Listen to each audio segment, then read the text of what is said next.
Good morning. This is the Budget and Public Employees Committee. It is Wednesday, May the 6th, 9:39. Madam Clerk, please call the roll.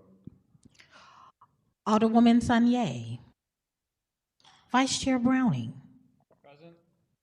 Alderwoman Velazquez. Alderman Devotie. Chair Aldred. Present. Alderwoman Sanye. Alderwoman Velazquez. Alderman Devotie. 2 present.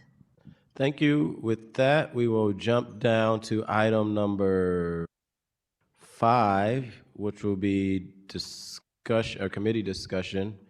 We're skipping, or item number 6, we're skipping item number 4, which is Board Bill number 1, which is the city FY 20 annual budget. And the items today that we'll be discussing, item number 1, we will hear from the Office of Violence Prevention. After that, we will hear from the fire department. The committee will take a short little recess. We will come back and hear from the Department of Parks, Recreation, Forestry, and then we will wrap the day up with the Treasurer's Office. With that, we will jump right into the presentation for today. I think we do have, Madam Clerk, the slideshow for Office Violence Prevention. As we're pulling that up, Commissioner, sometimes I want to say Judge, Commissioner, if you can just introduce yourself, if you have any staff here with you, and then you can start your presentation as we are pulling that up. Very good. Thank you very much. Could you make sure your mic, just make sure your mic's on.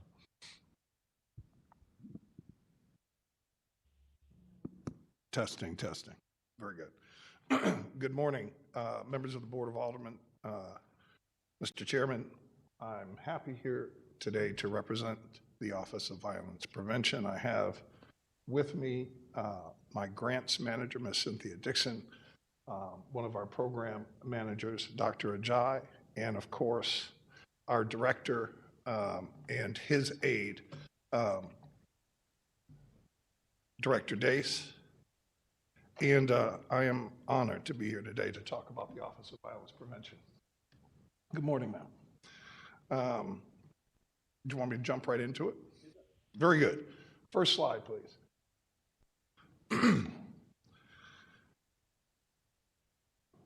OVP was created in 2022 as to lead community violence intervention strategies to reduce homicides and non-fatal shootings. And Commissioner, I know you're going to be, if you could just probably pull the mic a little bit to you so that it could be.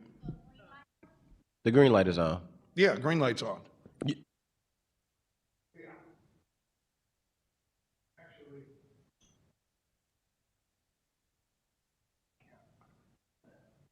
read from there.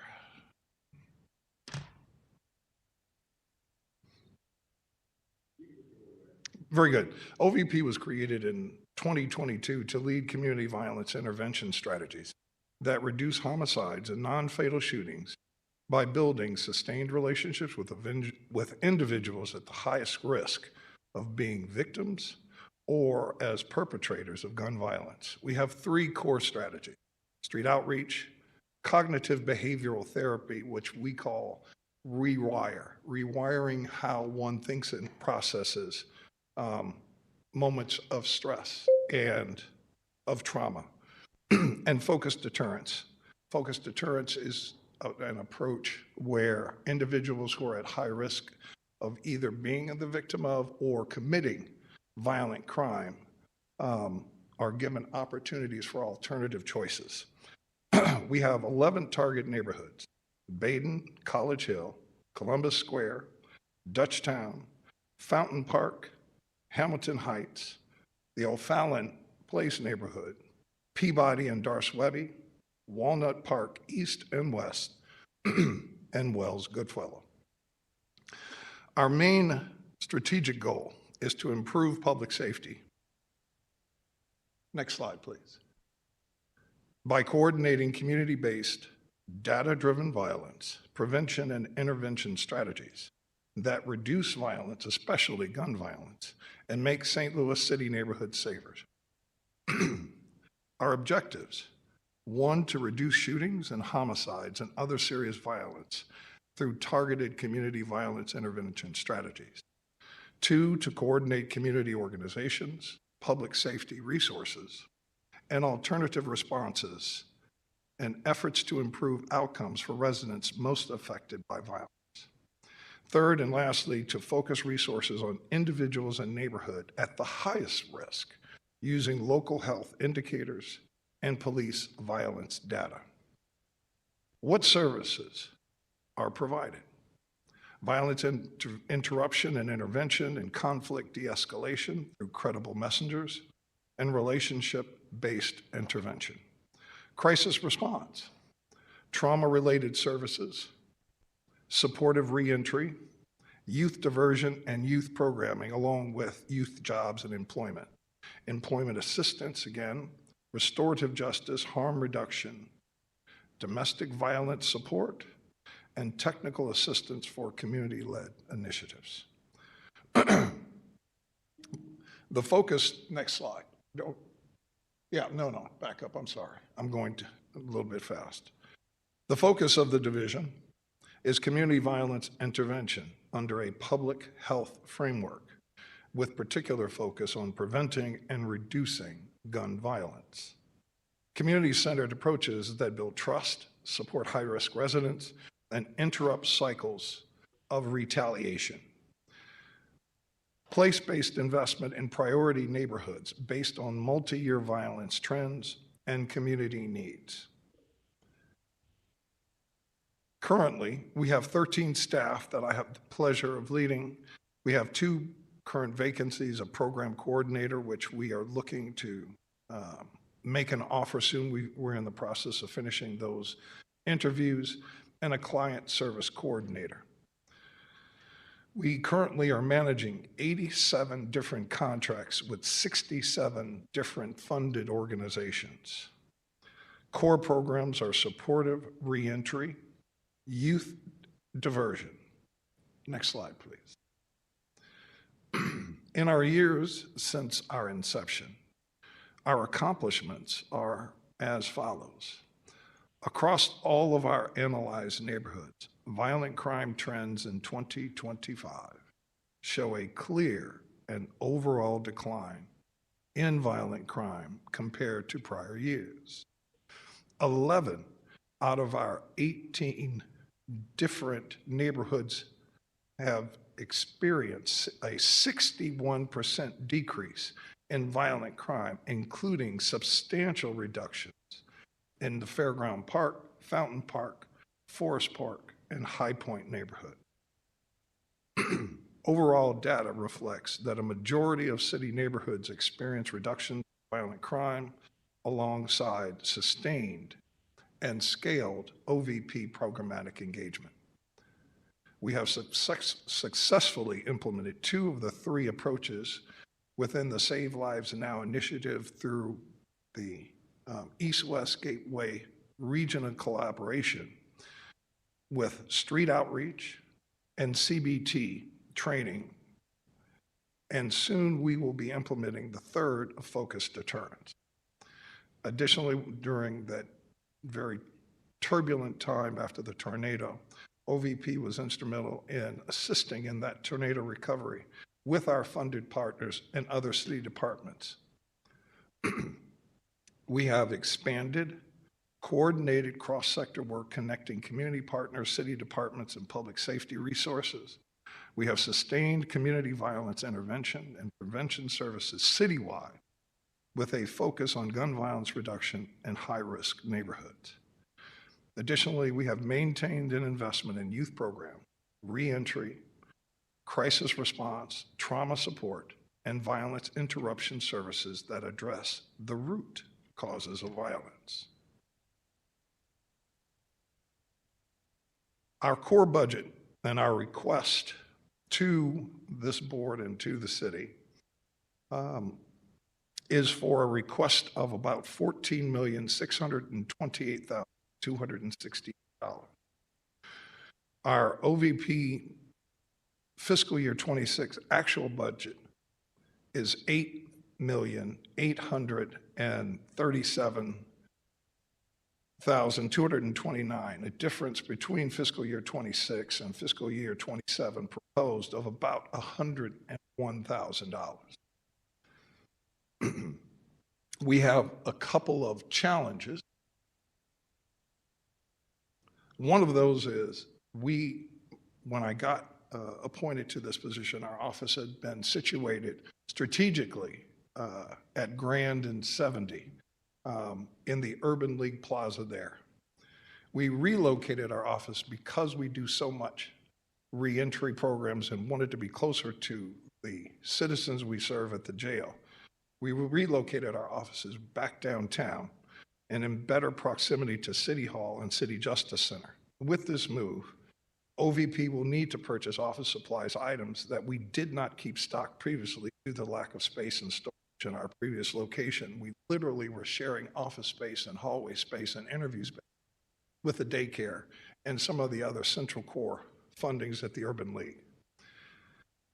Without the increased office supply budget, OVP staff will have to purchase supplies they need to, or will have to go without. And many of these supplies we've been purchasing out of our own pockets. We have requested $16,000. There's a proposed $8,000. We would like the committee to at least consider marginal increases there. Non-employee recognition awards and catering. We have asked for $20,000 because at this time we understand that with ARPA funds, which were our initial investment in our community engagement opportunities, we're going to have to do things differently. We're going to have to raise funds privately through philanthropy, through the goodwill of the community. And we are looking to partner with, we've already partnered in principle with the Urban League to have philanthropic, at least one philanthropic recognition ceremony that would also be an opportunity to raise large dollars with corporate and other fiduciaries out there that could help support our mission here in the city. Since we are losing a lot of our initial funding, it's going to be important for us to promote not only our name and our goodwill in the community, but to also recognize the hundreds of people have been so dedicated to this work, and I think have gone largely unnoticed and unrecognized. For that, we are requesting some funding just as an initial investment to be part of whatever could build on those opportunities for philanthropy to bring dollars, private dollars, into the city to support our current programming.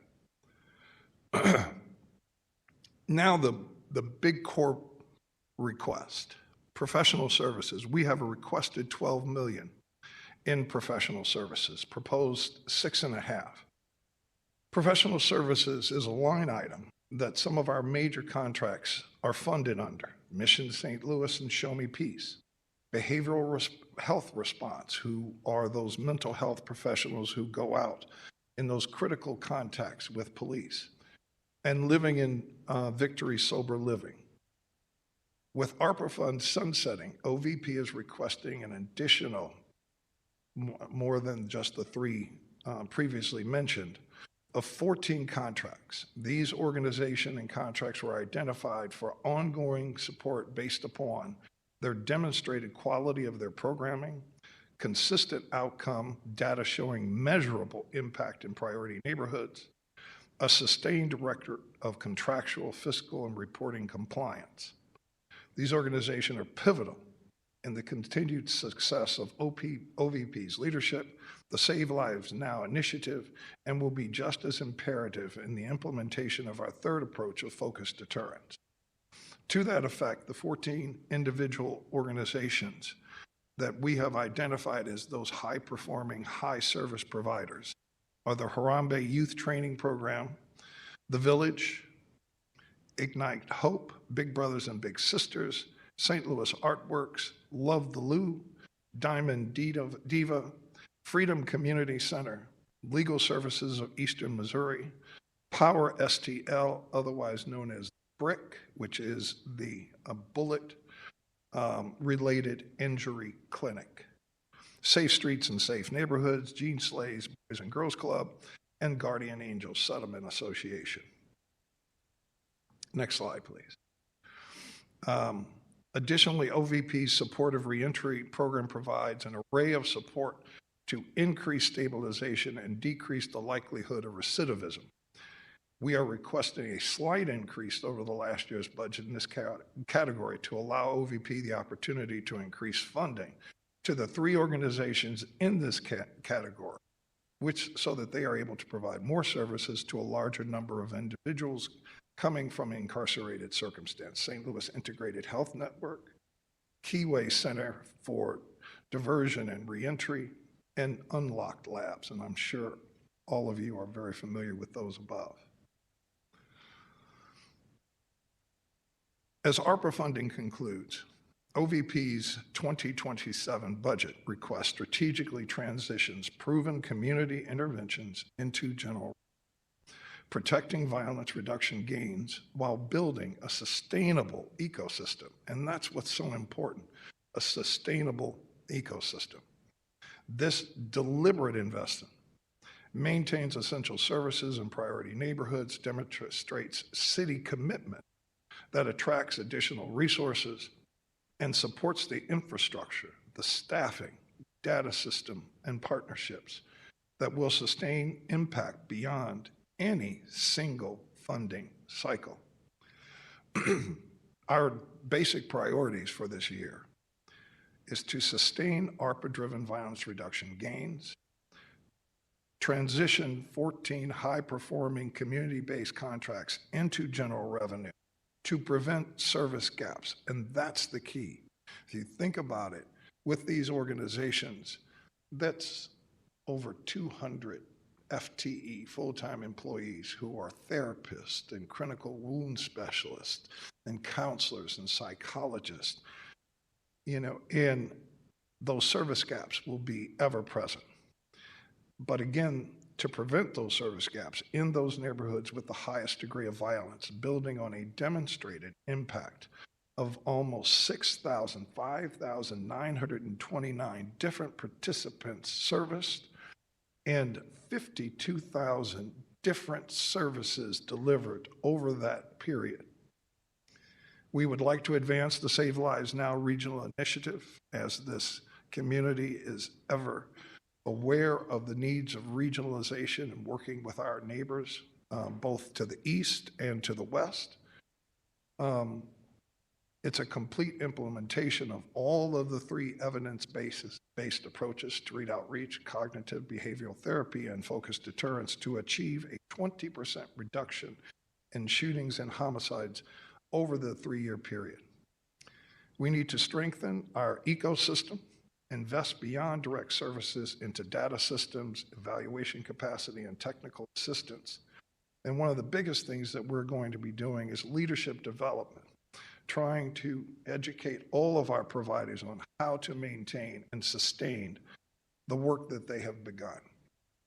This ensures the long-term stability and collective impact across a minimum of 67 different partner organizations. Lastly, we want to build a diversified and sustainable funding model. Strategically braid all the general revenue, Prop S, Prop P, federal grants, and philanthropic investments to create a very resilient funding base that sustains violence prevention work through the years to come. That is OVP, and I stand ready to address any questions and answer anything I can for you. And I thank you all for the opportunity to present OVP to you. Thank you, Commissioner. Starting in order of seniority, Alderman Browning. Alderman.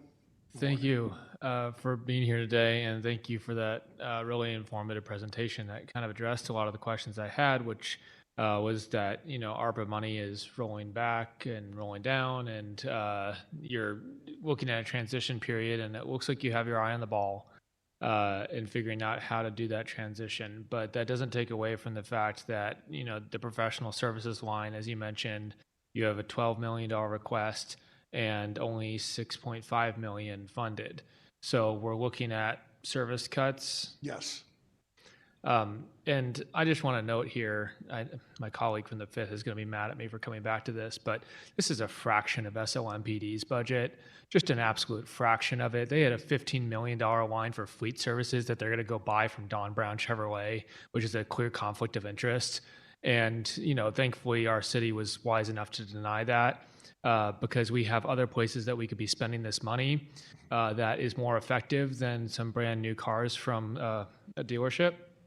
And it hurts me. I mean, we've all seen that bumper sticker that's like, imagine if the military had to hold a bake sale to buy a new fighter jet. And this feels like that, where it's like, this isn't a ton of money when we're really looking in the context of our budget. And yet the effect it has, I have gone and I've sat down with Mission St. Louis. I've sat down with the providers out here that do this work. And even if we're talking about just a few lives that are changed because of this, that is generational trauma that is prevented by stopping the violence. Maybe some violence has already happened somewhere and the families are looking at retaliating against each other. And if you can just get in there and stop it before it continues, you're preventing, someone from losing their mother, someone from losing their brother, someone from losing their friend. And that just in terms of the value to those people, that's immeasurable. In terms to the economic impact to our city, that is measurable and it's significant. We should be looking to keep every person in our city, no matter how we do that. And so I guess my question for you is, you mentioned philanthropic dollars as possibly a way to plug one of these holes. Is there a particular organization out there that you that funds these things that you're kind of looking at, or? It's a new world for me as well, but there's an old adage that goes by, it takes a village to raise a child. Well, that means all the villagers have to be part of that equation in order to have any kind of success. So that means our most successful to our most challenged. My grandmother taught me a long time ago that every flood begins with a single drop of water. And those drops form streams that flow to a river that flows to the sea. Every little dollar, every penny I can get, I'm looking anywhere I can to help sustain what we've started and what we've built. And I absolutely agree with you. I haven't identified them, but in working and trying to process what our future is going to look like, I've made the initial connection with some of our community partners that this is a good way to begin to both promote your name, and your mission, and to bring others into the village, from the village into your effort. But I want to start at whoever has the most money who can help this city move these projects forward, because evidence has shown one homicide has residual cost of about $625,000. That's lost wages, that's a prosecution, that's police time, that's all of the things that are attenuated that happen in that tragic moment. A shooting is like $300,000, meaning those community costs, not the pain that it costs alone, and the trauma that is a residual of that lingers for years and years. If I can do anything to stop one homicide, then I did something good that day. Agreed. I think I struggle sometimes with thinking about the trauma that exists in our city and how that just feeds and builds more and more trauma. And it's the human side of things that I don't think is easily measured, but it is often so important to understand how communities are relating to each other. And this cycle, there's a reason we call it a cycle of violence. Yes. And so interrupting it, preventing it, helping people heal from it, because sometimes tragedy happens and it's not preventable, or we just didn't get there in time, but there's healing that can happen that prevents it from becoming that ongoing thing that just hurts more and more people. And I think that finding money for this is important. I think making sure that we can continue these programs is part of the comprehensive picture of public safety that we need to be looking at in our city. Yes, And so, agree. as you're looking at your budget and services that you're going to have to cut, my only ask would be, I think you need to be a little more specific about exactly what you're not going to be able to do, because I want to understand what we're losing if we don't fund these programs, to be able to make sure that we do prioritize it in some way. You know, if we can move money around to even not maybe get up to that $12 million, but, you know, if we can get another 500,000, 800,000, 1 million. I'd take 3 to 5 million. Yeah.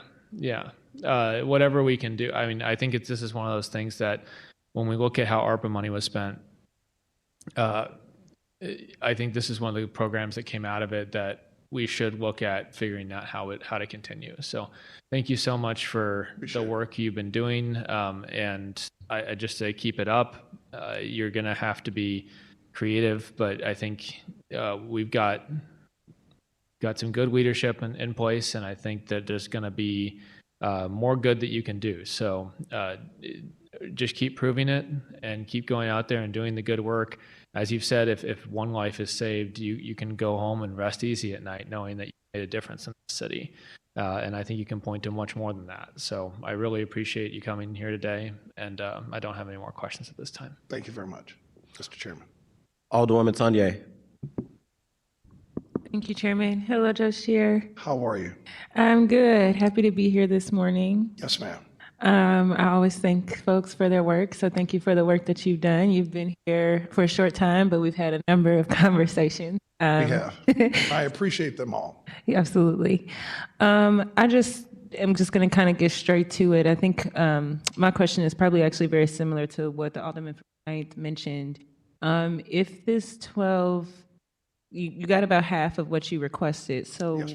what is your strategy with half of the programming? I guess obviously we probably can't get you to 12 million, but do you have an idea of like what you think that you would be able to fundraise or secure in other grant sources? What is really, my question is really about what is it that would be that you imagine you might have to cut, and how much, obviously if we can't get you back to 12 million, you said that you would take 3 to 5 million, but what is it that would be At really this- prioritized? Sure.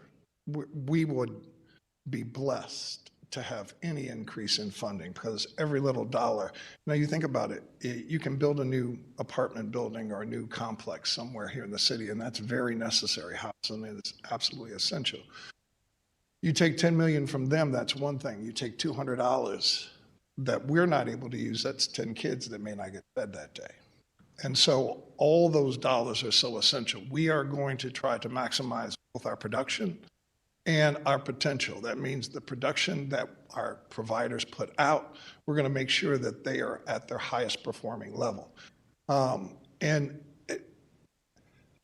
I don't have sources identified for new funding, but I'm going to find them. If I got to turn over rocks and beat every bush and go to every dinner I can, just so that folks understand the mission that needs to be to be funded is so essential. I'm sorry, Commissioner Tier, I don't mean to disrupt you, but if there's any way you can adjust your mic, you can pull them up. They're bendable, yes. Okay, I got to be used to being a little taller. Thank you. Sorry, were you able to hear me, madam? Yes, I can hear you. Folks at home who are watching, he was saying he's gonna turn every stone to find every dollar that he can, but doesn't exactly have a plan yet. So from the budget that is being proposed today, what would you have to cut specifically? Well, from the budget today, I mean, those are those programs. Those that are- 14 organizations that you have yeah, listed here? They are not going to be able to be funded. All 14 of them? Yes. Okay. But, you know, I do have hope, Alderwoman, that the city will, and I'm not talking about the city proper and just city government, but the city together as a collective unit will stand tall. I cannot believe that such an essential, you know, Our police department, and you know, I spent a lot of years as a judge and a prosecutor, and most recently in this last year, I know how effective our police department is, but I also know that what our providers did were substantially as relevant to that reduction, because when you take the harm down, when you take the trauma down, you give people the opportunity to heal and things don't escalate. And as Alderman Browning said, the retaliation doesn't come. That subsequent pain doesn't manifest itself in your community. And I'm absolutely certain that what our partners provided were directly related to that reduction and had a profound impact in those neighborhoods. I grew up in those neighborhoods. I grew up between Dr. King and St. Louis Avenue. Those are my neighborhoods. But we will be utilizing whatever dollars we have to the fullest extent and to maximize both their production and their positivity to the community. But yeah, all 14 of those organizations will be going away. So does that mean that do you know, like, okay, so we have a list of 14 organizations. What Yeah, does well, that those look are the like? ones we identified as the high performers. What is, have the most- in terms of programming, what does that look like that would not be operating anymore in the city?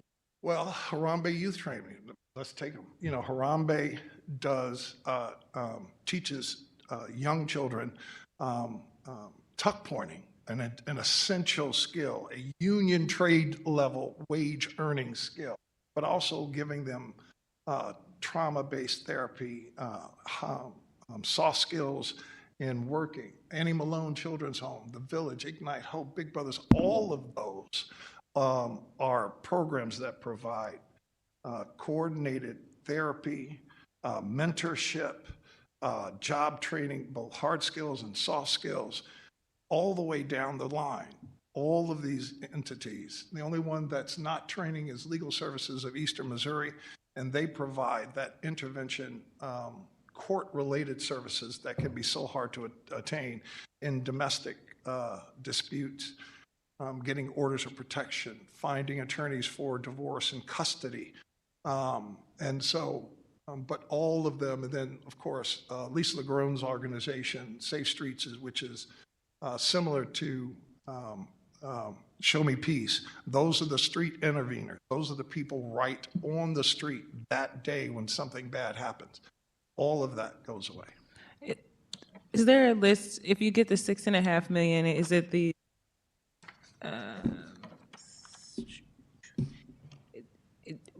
if none of these organizations would be able to you wouldn't have enough for these organizations without the additional 5 million. I guess my question is, the 6.5 million, where would that be going? The 6.5 is going to sustain those programs we already have, because many times our contracts go beyond the fiscal year. So what we're doing is simply maintaining those organizations that are already currently running that have an expiration date beyond that fiscal note. So these are not new programming. We're just continuing what we've been doing. Okay. I also noticed in your budget that there's, for computer software licenses, a request for $82,000. What is that software? That's our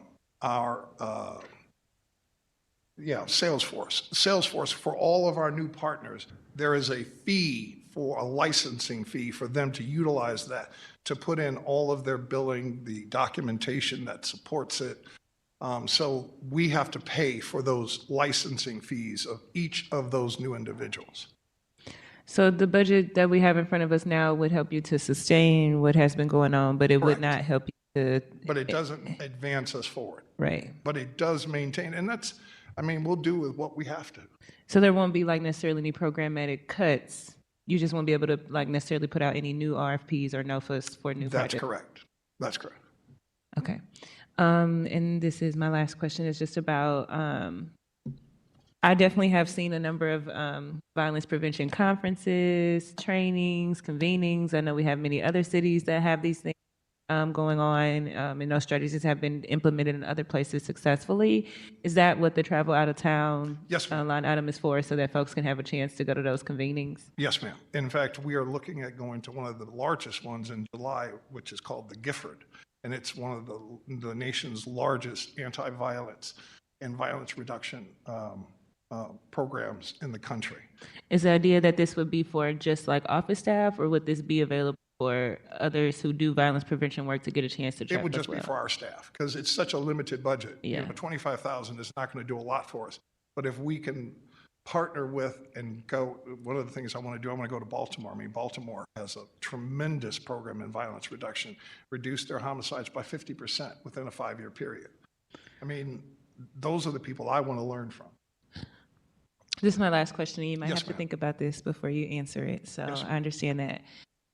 Just in your professional opinion, especially as a judge, the budget in front of you, how do you think that that would impact crime or violence prevention efforts in our city? I mean, any reduction of services is going to have an impact. How measurable it's going is hard to try and predict at this point. But you cannot take away that kind of service and not expect there to be a void. So it may lead to more violence or crime.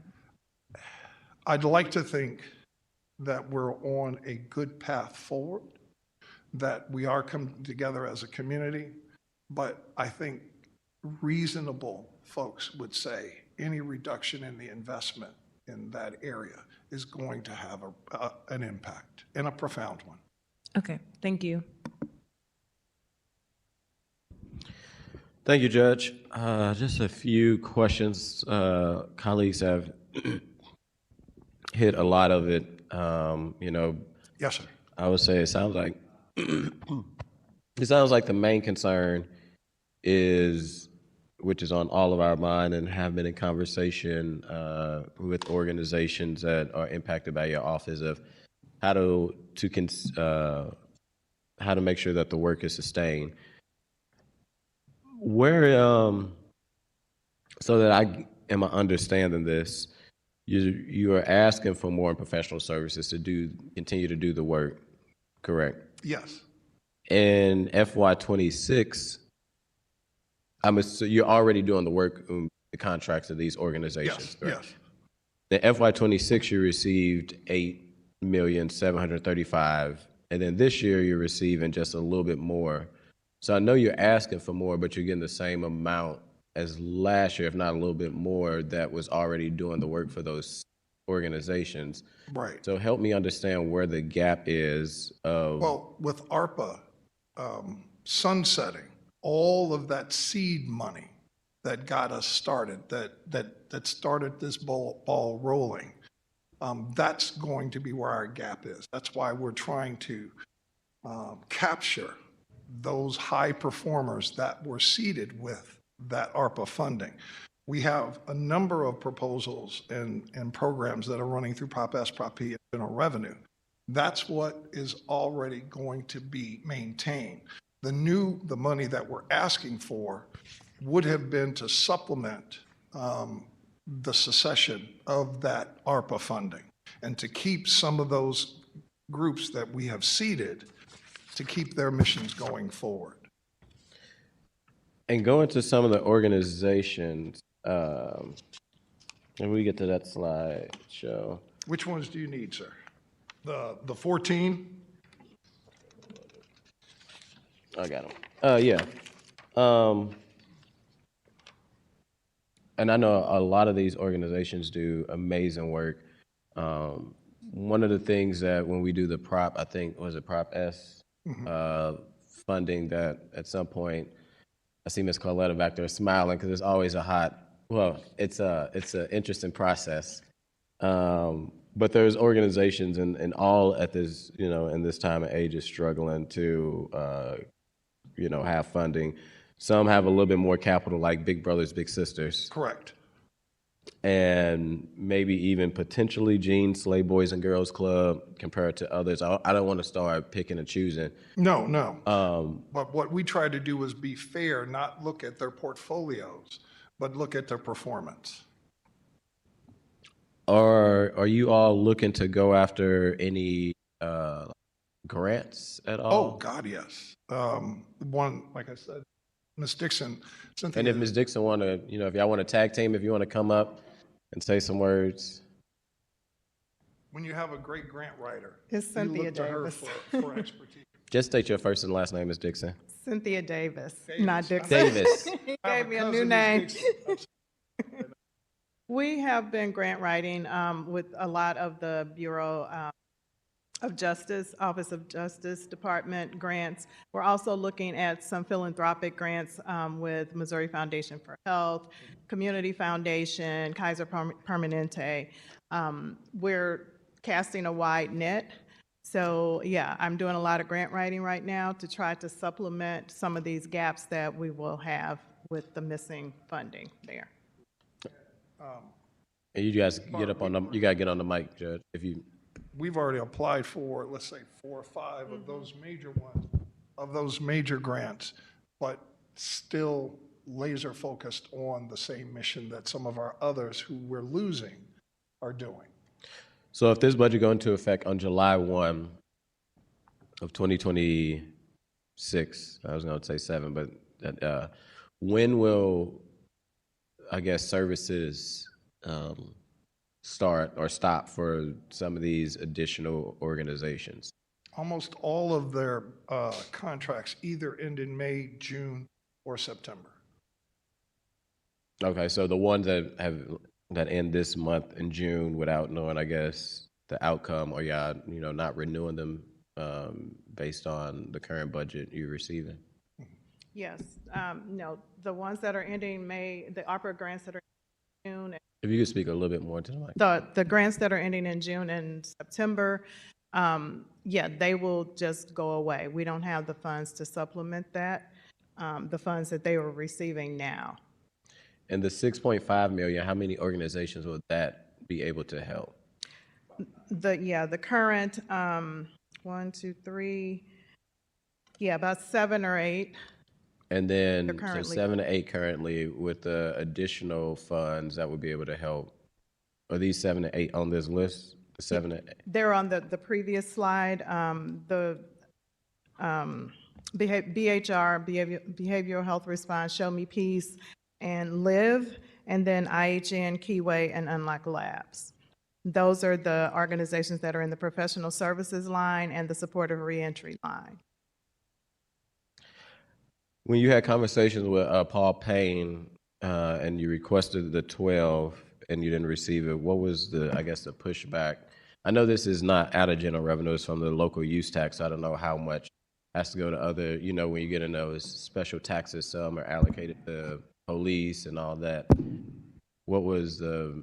I didn't feel any kind of negativity or pushback from budget, not at that particular time. I think that there is just a realization that you only have so many resources to provide, and I leave it to others to prioritize in their wisdom what are the essentials. All I can do is tell this body and the citizenry, this is what works for us, this is what we need, and we hope that you are able to help us realize those goals.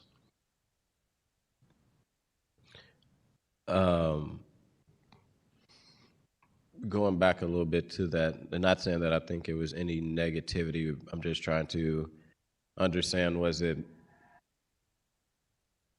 the reason of maybe not getting it because is it that we have to put the use tax in other pots, or was there conversations of trying to figure out how to supplement maybe some of the use tax and general revenue? I don't think we've had those strategic kind of realignment discussions. We were requested to give what we utilized, what we need, how we could use it, and how much it is going to cost. And we've done the best that we can to try to prioritize those things that we think, in our estimation, work well for the city. I think that is all the questions I have, unless any committee members have some outstanding questions. All right. I thank you all for the opportunity. No problem. And thank you for the work that you're doing. And clearly this is extremely important. I know during the public hearing that ENA held, majority of the response from the community was to fund OVP. And I want to be clear, I think there may have been a little confusion that OVP is being funded. This office just always historically was funded from ARPA, Right. and now is being funded through the use tax, not at maybe the same amount with ARPA because it's a large amount, but there's definitely a need to continue the work that is going on to help reduce crime on a proactive way instead of, as my colleague from the Ninth brought up, no shade to our police, but the work y'all do go hand in hand of being out there on the street, working with these organizations to kind of be the mediator before we even get to a spot where you need to call 911. So definitely appreciate the work that you and your staff is doing. We're not going to stop working, Alderman, no matter what happens. Yeah. And we're going to continue to serve the city and do the best we can with what we have. And as you look into kind of those events, please keep the board open. If we could support whatever those fundraisers or galas or whatever it is, how we can support as well. I thank you so much. Thank you. All right.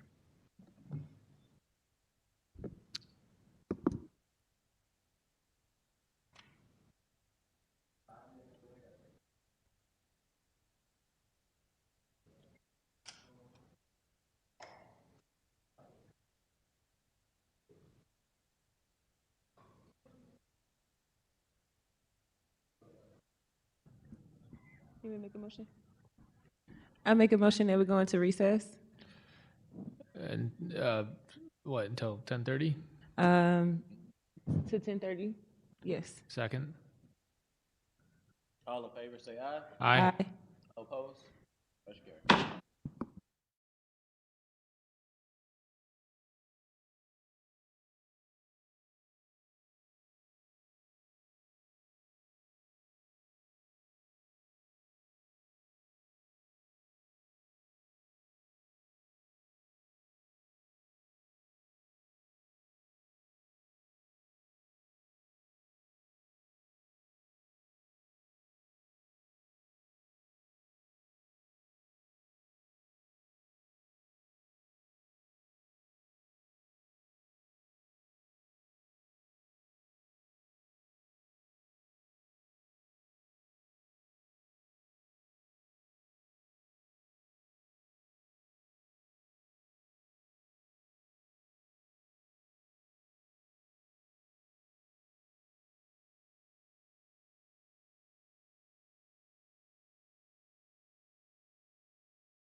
I would like to take a motion to bring us out of recess.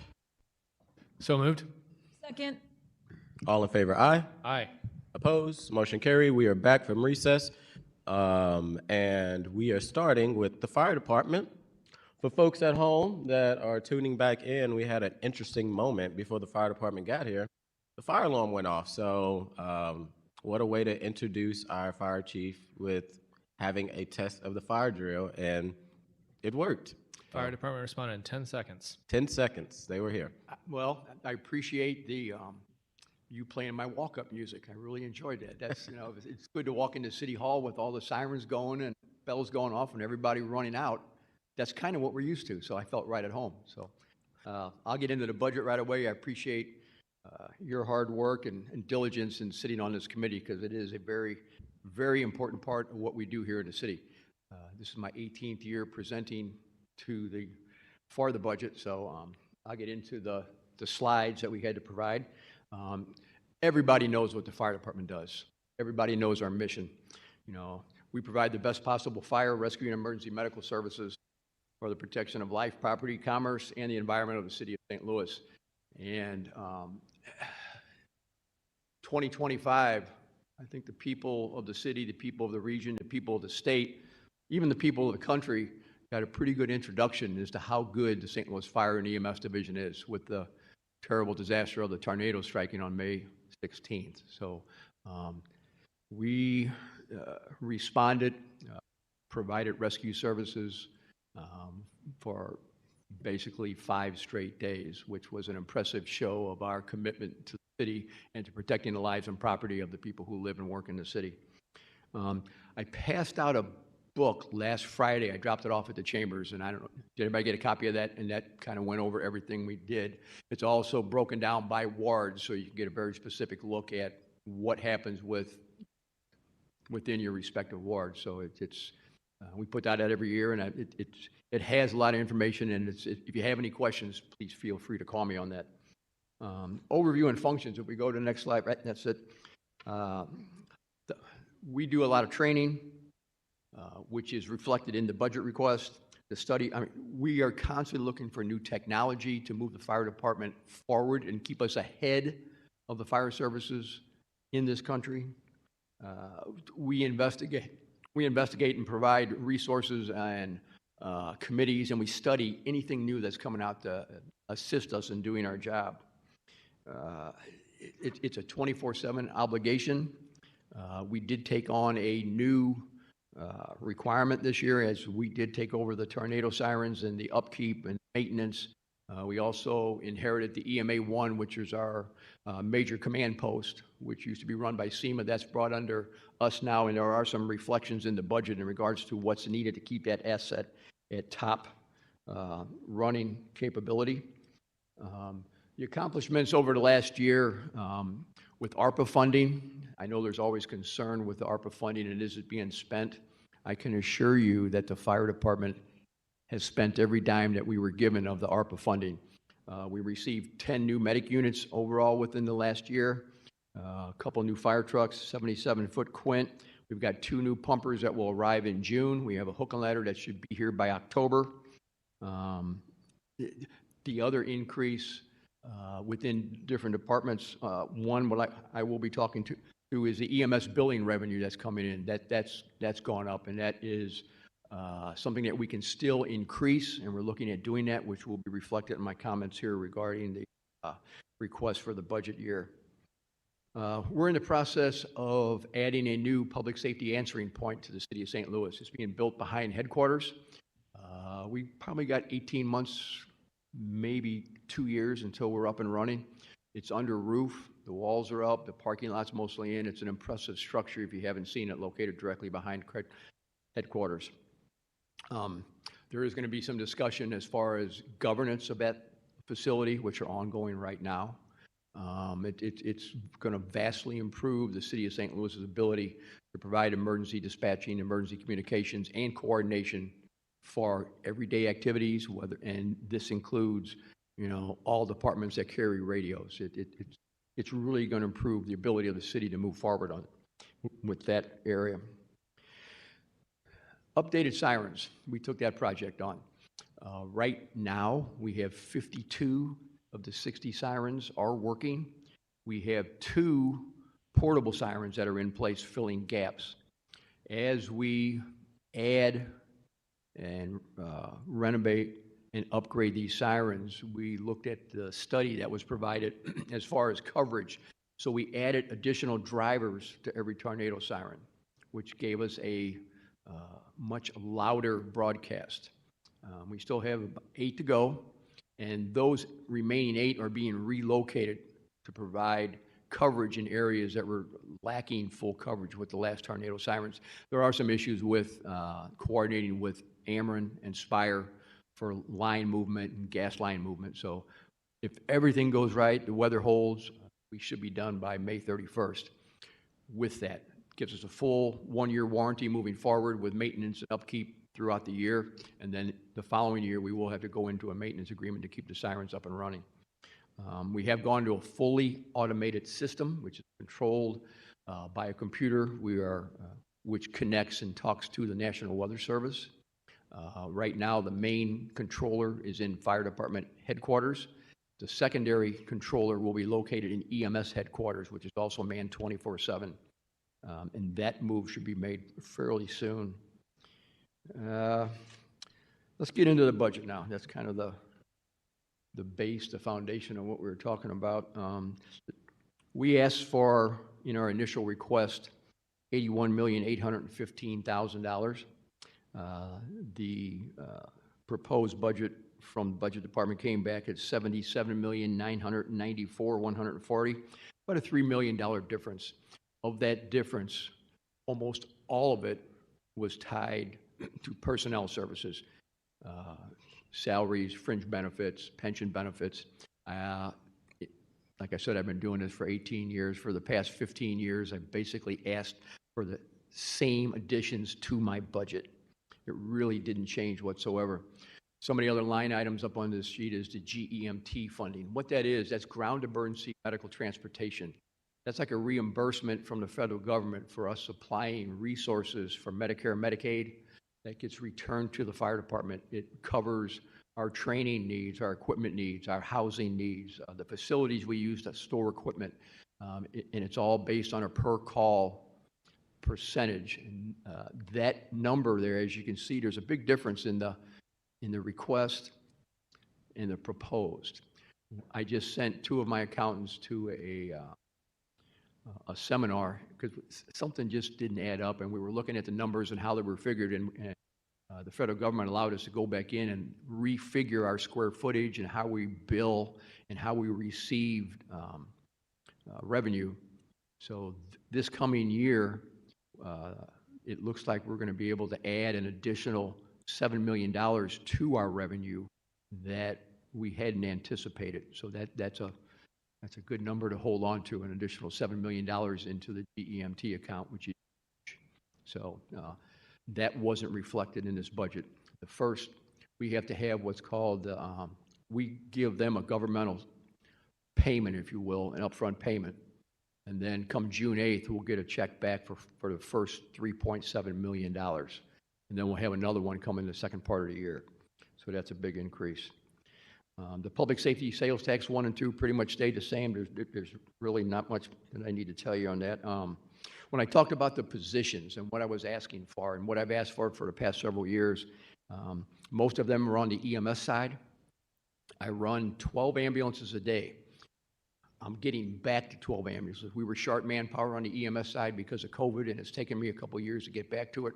We're slowly reaching that point. We do have MOUs in place with 2 private carriers that we use them on a daily basis, but we dispatch to them. They help us with the extra calls that are coming in. On the average, we give away about 80 calls a day to the privates, okay? And that's a number that concerns me. I mean, because that is lost revenue. When we give that away on a very low estimate. If I give away, and I'll stick with the number of 100 just for easy math for me, if I'm able to bill and receive collections on 15% out of 100 calls, That's about $5 million extra a year that I could be bringing in.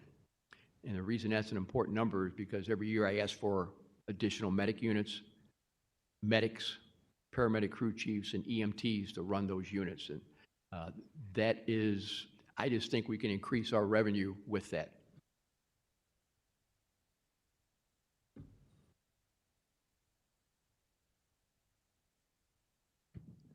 Chief, thank you, Chairman.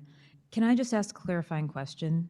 And I know that we'll have time for more questions, but does the revenue, just because maybe I'm not understanding, the GEM&T fund, that's from the federal government? Or that is, how does, I guess my question is, the private billing that we're missing out, what we could be billing, does that go into the Yes. GEM&T fund? No, that does not. It's Okay. only the calls that we go on. The calls that the private ambulances take, we can't claim those. Right, but if we could claim those, where would that money go? Right to the city. To the right- city, Right it would- into the GMT fund. It would go into the GMT fund. Correct. Okay, I know I'll have more questions later, but that's just what Okay. I want to know. Thank Okay. you. Like I said, most of the difference in what I requested in the budget and what was provided in the budget is all employee cost, for the most part. Again, like I said, for the past many, many years, I asked for the funding of 2 deputy paramedic chiefs. I have 2 members acting as deputy, and they've been acting for the past 10 years. We used to pay them when Director of Personnel Frank was in here. He cut them out of the budget, even though we kept the position, which is an issue, and I've asked for that same position every year. I also asked for 4 additional paramedic crew chiefs, 12 paramedics, and 12 EMTs. What that would do would allow me to move from 12 full-time ambulances to 16 full-time ambulances, which would allow us to go on additional calls and would reflect in the GEMT funding and the revenue for the city. We collect revenue on a regular basis, just as a regular EMS billing. We have a third-party biller that bills for us. So that would add to that and the GEMT side of it. So it's kind of a twofold producer of funds, if you will. The other positions, we asked for an additional electronic technician supervisor. I've got 1 full-time employee. I have 1 per performance employee who's responsible for all the radios, the communication devices, the PSAP review. So the workload on 1 person and a part-time person has gotten a little overwhelming for them. One of the line items that I wanted to talk about that it wasn't cut, but it was kept the same as it was in last year's budget, and it was the funding that we requested for the EMA vehicle, the Emergency Management Agency, which we took over and now responsible for. We've already provided about $100,000 in upgrades to that unit with radios and screens. It was a unit we used during the tornado. And this year, we asked for an additional $50,000 just to upgrade all of the computer devices, the Starlink stations, everything that we need to operate on an emergency scene. So that was really one of the things that is sorely needed to make sure that that we're able to respond and provide a unified command post at a scene. We go to the next slide, GEMT. This is what I was talking about, the GEMT by ordinance. The ordinance, as stated up there, 71-135, that was written about 4 years ago when the GEMT came into place. I think we were the 7th state to adopt a GEMT funding source. And with that, there was an ordinance written that basically says that the GEMT money will be used to assist the fire department with providing capital expenditures, training, and other items that go towards responding on different events. Let's see, communications devices. We've got about 5 years ago, we purchased radios and SCBAs. Our radios are approaching the end of their service life at about a 5-year mark. I believe we're going to get another 1.5, 2 years out of them. The only issue we have is Motorola has stopped producing parts. So we've already stockpiled some, but that's something that we're looking at for the coming year. The SCBAs also, they've got a service life of about 2.5, 3 more years left in them, and then we'll be looking at purchasing new ones. The GEMT funds helped us and provided the funding for the radios and the SCBA's. Normally, that would go out for a bond issue, which we didn't have to do. So, And this is the fund that will have $7 million more? well, but probably Year. have closer to Federal. $10.5 to $12 million in that fund this year. Okay. Okay? Again, appreciate the chair being flexible with my questions today. Thank you. You know, there's some funding needs also within EMS as far as some of our medical devices. A lot of those medical devices we were told were going to be handled by the opioid fund that was received, and as of yet we haven't seen that, but these are pretty important devices as far as our 15 lead defibrillators, the Lucas devices which help us provide CPR, AEDs for the fire trucks, the ambulances, and several buildings that the city owns, and we're kind of waiting on that opioid fund, which is going to be, that's going to be an issue that's going to come up fairly soon because we need to replace some of this equipment. Our apparatus, we're in a comfortable spot with our fire trucks right now. I'm going to give kudos and a shout out to the new ESD director who's done a tremendous job over the last several months. We do have some needs, and probably the biggest thing to remember, these fire trucks are taking approximately 18 months to 2 years to build. So if we wait until they are needed, by the time I get them, they're really needed. So that's something we have to consider. We do have a list and a request into the Capital Committee, and they have our request for new equipment going forward. Gaming fund. This is another issue that's, the gaming fund was a revenue stream that came out of the acceptance of the gambling casinos. And it was split between the fire and the police department. I believe when it first started, we got $25,000, and it was earmarked for the marine unit and dive units that are used on the river when we had river boats. That's how that came into play. Our part of that funding now has gone up to $37,000. That by no means covers the needs of our Marine Task Force. You know, we run quite a few boats on the river. They're very expensive to maintain. So that's something that needs to be looked at. You know, when the fund was just first started, I believe, like I said, we got 25,000. I believe the police got 75,000. Well, right now, today, we're getting 37,000, and for fiscal 27, the police are at 3.5 million, and they don't provide any resources on the river. So that's an issue that needs to be addressed. Next slide. Yeah, that, you know, so most of my budget is all salaries, operational. You know, some of the medical equipment has gone up a little bit because of what's going on in the Middle East. We're watching that closely. We're looking at other suppliers. But, you know, just the average increase across the board with our budget, I think we had about 1.5% to a 2% increase overall. So I was fairly confident that what we requested was well within the guidelines, and you know, we tried to keep it tight. The fire departments, you know, our buildings, our firehouses are 100 years old. You know, as we look at trucks and new equipment, we have to custom make our trucks to fit in our houses because the doors aren't big enough because they were made for horses. So which cost us some money. So it's, you know, as we think about where we're going to go in the future, we need to start looking at some of our firehouses. You know, that's a big thing that really needs to be reviewed. Coming up this year, our manpower, we're about 65 firefighters down because of retirement, resignations, COVID, you know, hit us hard. We have a class graduating the 19th of about 32 firefighters, and then we'll ask for another class of 50 right away. Like I said, we're about 60 men down, 60 firefighters down, so we're starting to rebuild, but it takes time. You know, to say you can do it in a year, you can't. It's going to take me 2.5, 3 years to get back to where I want to get. EMS is coming back a little quicker.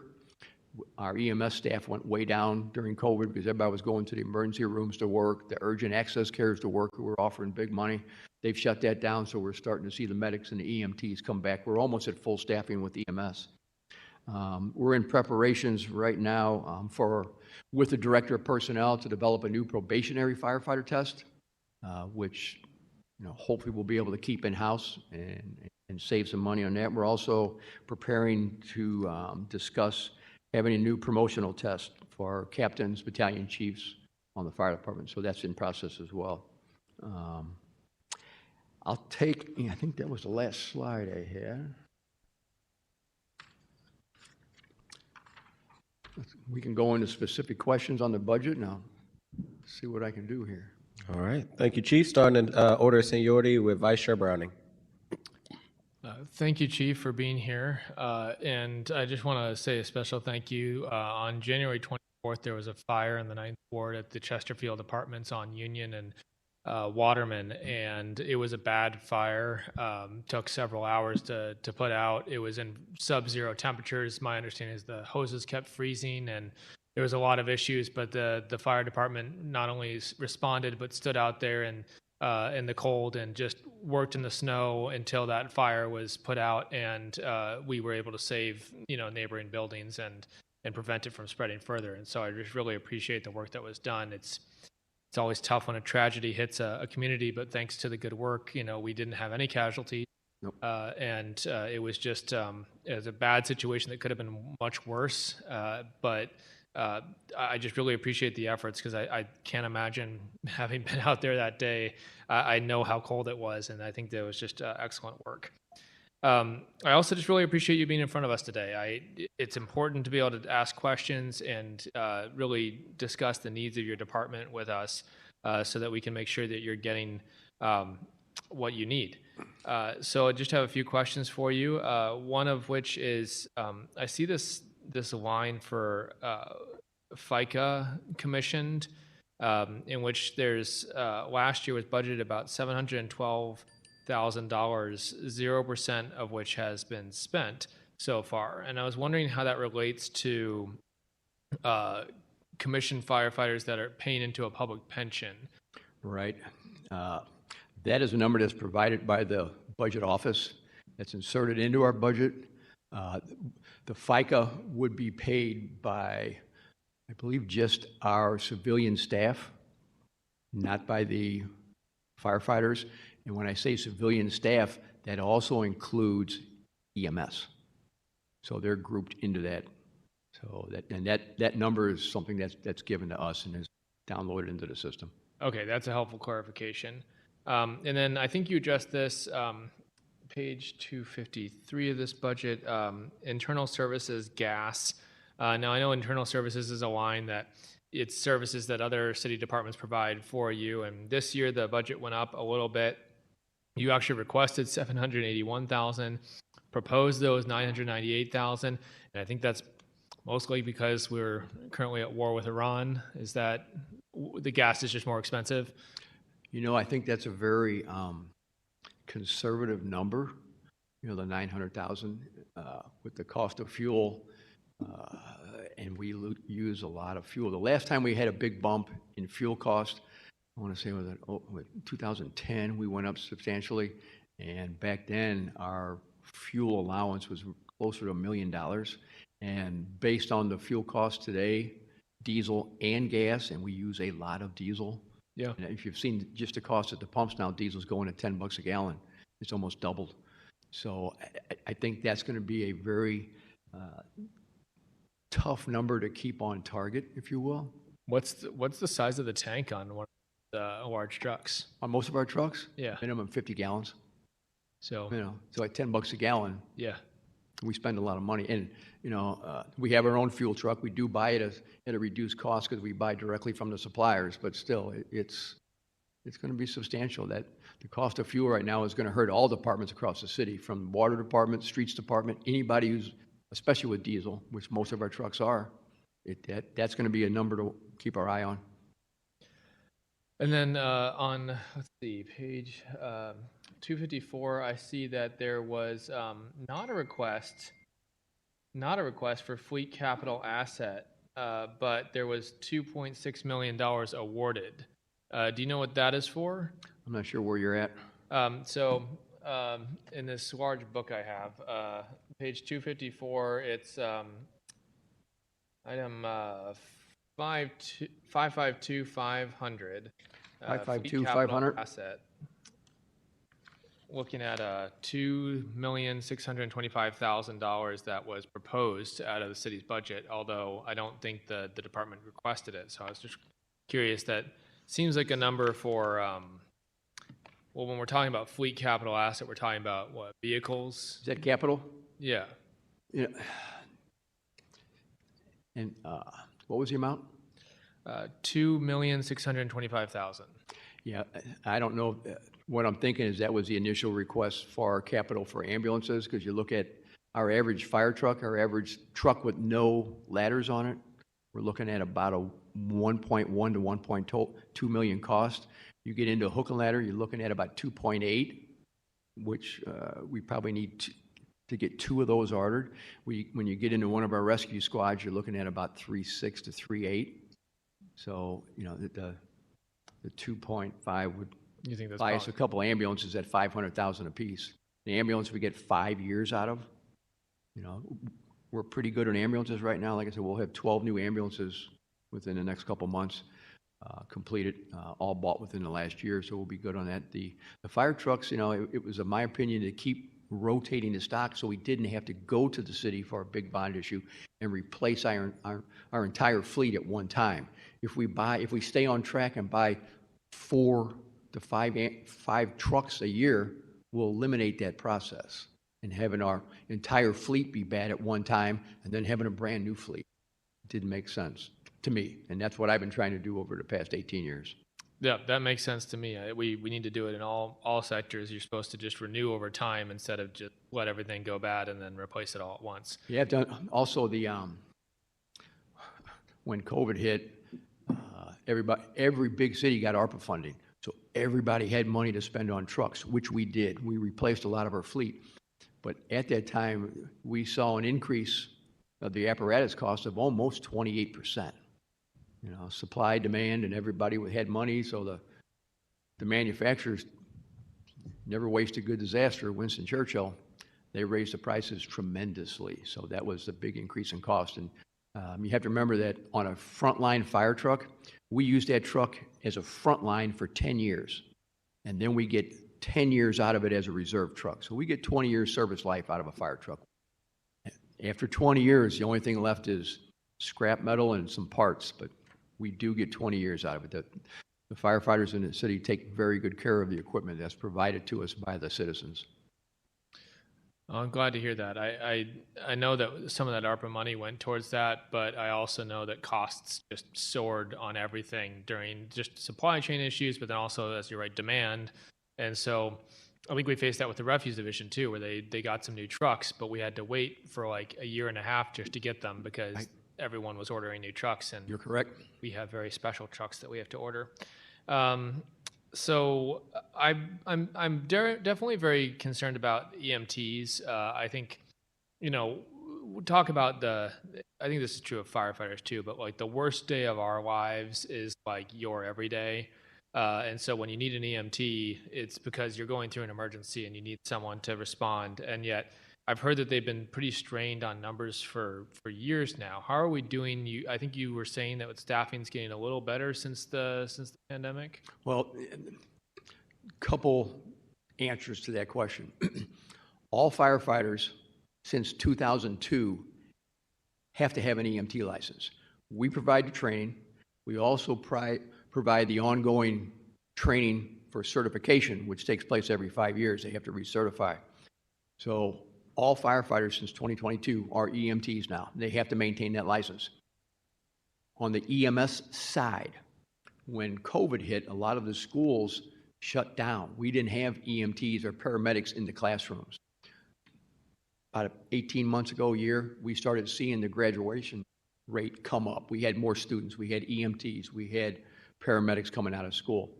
You also have to understand that when they work for us, after 2-3 years, they're probably the most experienced, the best trained, and they've seen more trauma than anybody in this area.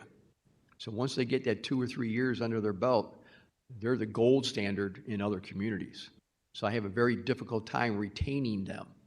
Now, I will say the salary levels have gotten a little better. The overtime has helped keep them, but after, 3, 4 years, they start looking at higher salary and half the calls. That's a pretty attractive benefit. So we do have a tough time keeping EMTs and paramedics strictly on the EMS side. So it's a balancing act. We're hiring and interviewing weekly. So I've got a class now of EMTs and medics, I think of about, I'll say 12. So they just started this Monday. So we're constantly hiring, but we're constantly seeing people leave as well. Excellent. Yeah, I'm sure it is a constant struggle, and that is just the nature of our fragmented region too, where we are competing with 88 other municipalities hiring in the county, and that's just the Missouri side. Right. So I understand the struggle that every department faces when it comes to skilled and experienced personnel. And when they go out there and interview and say, I've spent the last 3 years in the city, it's like, really, come on in. Yeah. Well, so I'm looking at the number of positions that were requested. Specifically, there was a category chief paramedic in which I think the department requested 2 new positions, but they were not funded. Can you speak to what those would have been? Right. The chief paramedic technically was a line item for the deputy chiefs that I talked about. That would be the deputy chief position. I have 4 shifts on EMS, A, B, C, and D. Each deputy controls 2 shifts. The deputies that are in there right now are acting deputies. I have always, since I took over in 2007, had 2 deputy chiefs of EMS. And the past director of personnel cut that position out. It is a very much needed position, but that category in the budget, when it says chief paramedic, that there was no line item in the computer spreadsheet to put deputy chief in there. That's why it says chief paramedic. Okay, it is a deputy chief. There would be 2 of them. That's what I requested, and I've requested that since 2010. So one of these days, maybe. But one of these days. Yeah. And then there's a paramedic crew chief, which you had 11 positions budgeted last year. 10 of them occupied. This year requested 15, but the proposal is again for 11. So I think you're showing an express need for a few more. Right. And I'm curious too, as I look at the paramedic and then the EMT positions, how do those relate? I know there are crews that go out in the ambulances. So, like, what does a crew look like? Is it one crew chief, one paramedic, one EMT, or can you explain that? I'll start with the EMT. There's always an EMT, which is emergency medical technician, which is the I don't want to say the lowest, but it's the minimal training you can have to ride on an ambulance. Okay. Then there's a paramedic, which the paramedic is allowed to introduce narcotics, drugs, do evasive procedures to stabilize patients. The paramedic crew chief is somebody who's been a paramedic for several years. They go through an interview process, they go through a testing process, and they're more or less the field training officer, and they bounce around on different units to make sure that the protocols and all of the requirements of a Missouri ambulance are being followed. So if a paramedic is off, crew chief will fill that spot. Okay? We always ride 2 people on an ambulance, an EMT and a paramedic, or an EMT and a crew chief. The only time we ride 3 on an ambulance is when we have new students that have just graduated, and we'll ride them as a third person to give them training and to watch their skills to make sure they're up to the standards of the fire department. So that's really helpful to understand that there's usually 2 people in an ambulance, and those are the crews that you're trying to fit out. You can't send an ambulance out without both of those people. No, and the crew chief they'll bounce around within their area and make sure that all the procedures are correct. Or if they think an EMT or a paramedic needs a little bit of assistance with the protocols and the standards, they'll sit and watch and evaluate, and then we provide ongoing training to make sure that they're doing things as we require. And similarly, I see that in FY26, you were budgeted for 55 paramedics, only had about 41 in the occupied in the positions. This year requested 67, but the proposal budget is only for 55. Again, the same number budgeted last year. Right. Does that relate to just the numbers you see needed for shifts, that request for 67? Even though you're kind of sitting at lower than that right now, is your goal to get that higher because of how shifts have to be assigned? And I mean, it's a job that has to be answerable 24/7, right? So that's Right. a lot of shifts you have to The staff. 55 numbers are standard, and we're trying to increase that because we want to be able to put more units on the street. You know, we cover our overflow, if you will, by calling in the privates, who we have a good relationship with. I mean, they carry our radios, we dispatch them directly, they've done a great job. But we're losing revenue, as I talked about before. You know, for a city this size, for a city that sees the amount of calls that we see per day, you know, and I look at, you know, the other communities that have a larger EMS division like we do, and look at the call load, their hours worked, and that 16 to 18 total units per day is kind of the goal line, if you will, because it not only allows you to provide more revenue, but it also reduces the stress and call load on the other units. Rather than running 20 calls a day, I can knock you down to 15 calls a day. You know, if you handle, you know, 10 calls in a 12-hour working period, that's a lot of calls. You know, and these aren't, you know, you have to understand when they get finished with a call and they, you know, transport the person to the hospital and they do the transfer, they still have to come back in and clean that ambulance up. And I don't know if you've ever seen the back of an ambulance that just responded on a major trauma. It's not an easy process. It takes time. So, you know, there's a balancing act there. At what point is too many ambulances? At what point is not enough ambulances? And my opinion, that 16 to 18.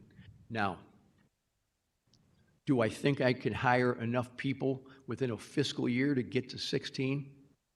Probably not. You know, but it's the ability to attract and say, hey, we're going to be running this number of ambulances, which is going to reduce your call load and reduce your stress. So, you know, I'm looking at retention, you know, stress levels, call loads. And when you work a 12-hour shift and handle that many calls, when you get to the end of that shift and you've handled your 11th or 12th call, you're starting to get a little aggravated. You know, your stress levels are up there a little higher. So, and we're totally a trauma-based system. So that's why I always push adding a couple ambulances.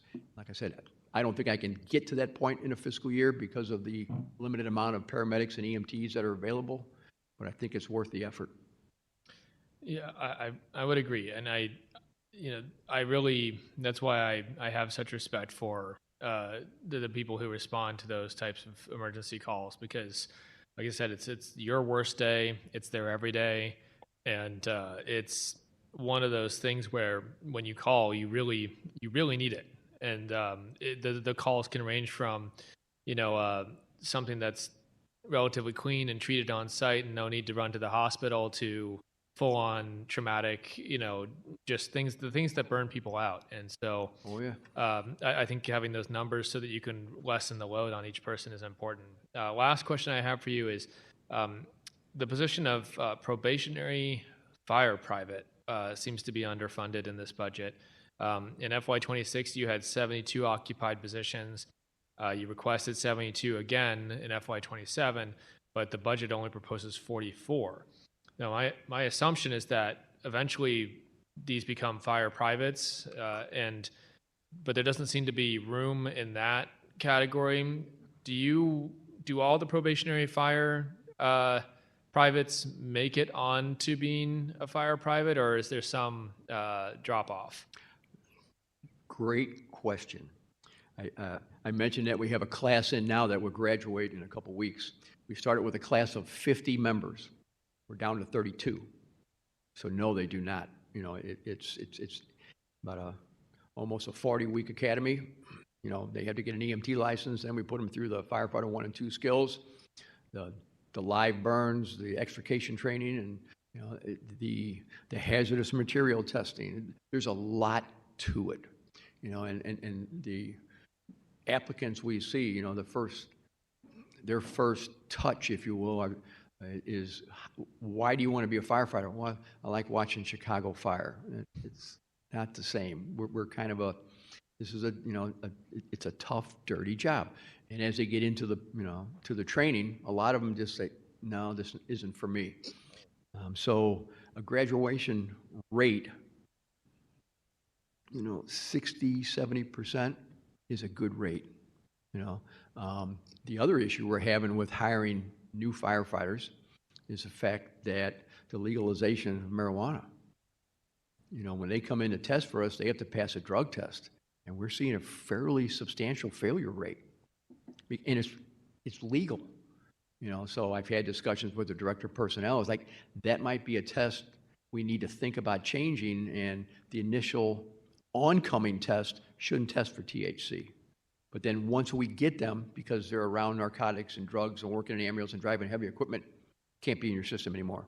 You got to make a decision. You want to be able to do that or be a firefighter. That's something that it is in discussion, but we lose quite a few good applicants to that medical issue. The probationary firefighter position, getting ready to ask personnel for an additional 50 positions. I know 40 of them were funded. It cost me about $10,000 a firefighter to put clothes on them, uniforms, PPE, boots, helmets, gloves, a respirator. It's an expensive proposition. The balancing, if you will, of the 40 is how many firefighters are we short. So we're short 63 firefighters right now. So that's 63 salaries I'm not paid. I'm not paying. So some of that money I can transfer and cover my probationary cost. So does the balancing always work out? No, but that's where I pull the money from. But you got to keep that pipeline running so that, even with the people that don't make it all the way through, you still have enough. Right. That makes sense. I know I said that was my last question, but you brought up the issue with legal marijuana, and I think that is interesting. Is that something that can be addressed with the city's internal processes? Is that a state thing that we have to fix? Good. I think it needs to be looked at. You look at some of the major employers in the area. Look at the hospitals: WashU, Barnes-Jewish, Cardinal Glennon. Their initial oncoming test doesn't test for it. Yeah. But then as you get hired, it's like, here's your rules. Well, but my question is that something we can fix within the city, or is that something that has to be fixed at the state level? I think it happens, in my opinion, with the city. This is one of our hiring requirements. Here's the standards. If you want to apply for this position, here's the rules. Fire department, once you get hired, here's our rules. If this isn't for you. And I had a good meeting with Director White last week, and he brought that up. So I know it's on his radar, something that hopefully we'll be addressing, because we want to be able to recruit and get people in these positions, and it's kind of silly that we are not quite caught up with where the state law is on that. Well, really appreciate again your time today. I really just always appreciate the answers that you bring. You're the guy that has the answers, and so it means a lot that you're in front of us today and just bringing that information. I'll turn it back over to my colleagues now. Alderwoman Sanye? Thank you, Chairman. The Alderman of the Ninth really asked you already a lot of the questions that I had. I just quite a bit of personnel changes within your budget. So most of my correct questions were around that. I think the only other questions I have are just in regards to, is the fire department looking at securing some other funds through the Department of Homeland Security or FEMA, specifically the AFG assistance, to the firefighters, they have a SAFER program, which is staffing for adequate fire and emergency response grants. They have fire prevention and safety grants. So I think my question is really around how those things, do you expect your department to apply for any of those funds? No, those are important funds that we look at every year. The federal government over the past year and a half, 2 years, have put so many of the different grants on hold. The AFG grant, which we go after every year to supply our smoke detector and CO detectors.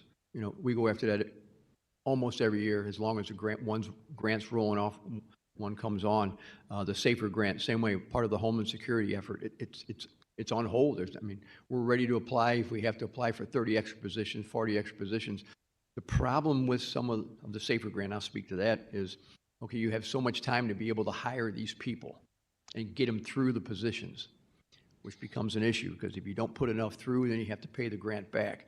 So, but no, we're constantly looking for grants. What was the last one we just got? Like I said, the smoke detector and CO grant, which I believe last year, I think it was in the book that I provided, but I think we installed almost 5,000 smoke and CO detectors within the city. And that's an ongoing grant that we go after every year. So no, it's anytime we can pull up additional funds, we try and grab them. So you do anticipate that you'll be applying for any of the things that I just mentioned? I couldn't hear you. So you do anticipate that you will be applying for some of those things that were just Yes, if they release it. Like a lot of them are on hold. Like right. something as simple as going to the National Fire Academy, which our firefighters do under a grant program. They put that on hold right now. So some of the guys can't even go get training, the free grant training that we go to every year. I noticed that in the budget, you requested 72 probationary fire privates, and you got 44 of them. That was changed by the budget division. You know, like I said before, at this point, I'm 63 firefighters short in the city. I'm 8 firefighters short in the airport, which is 71, which is why my request was made for a class of 40 and a class of 30 of almost 70 plus firefighters.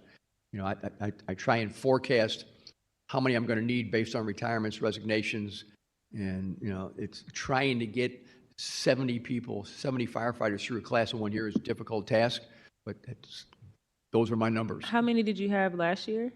As far as graduation? For probationary fire, probationary fire privates. I think I had 80 last year, 2 classes. Because this is the second time, our third time I've requested a class of 50, which we can't always fill it. So right now, basically, you're approved for a class of 44 in this budget, but you're saying that last year you had 80, so I think I put 80 through last year. So you may not have enough funds. Well, I'm splitting fiscal years too. I'm going calendar year. Right. Okay, Okay, thank you. That's all my questions. Alderman Velasquez?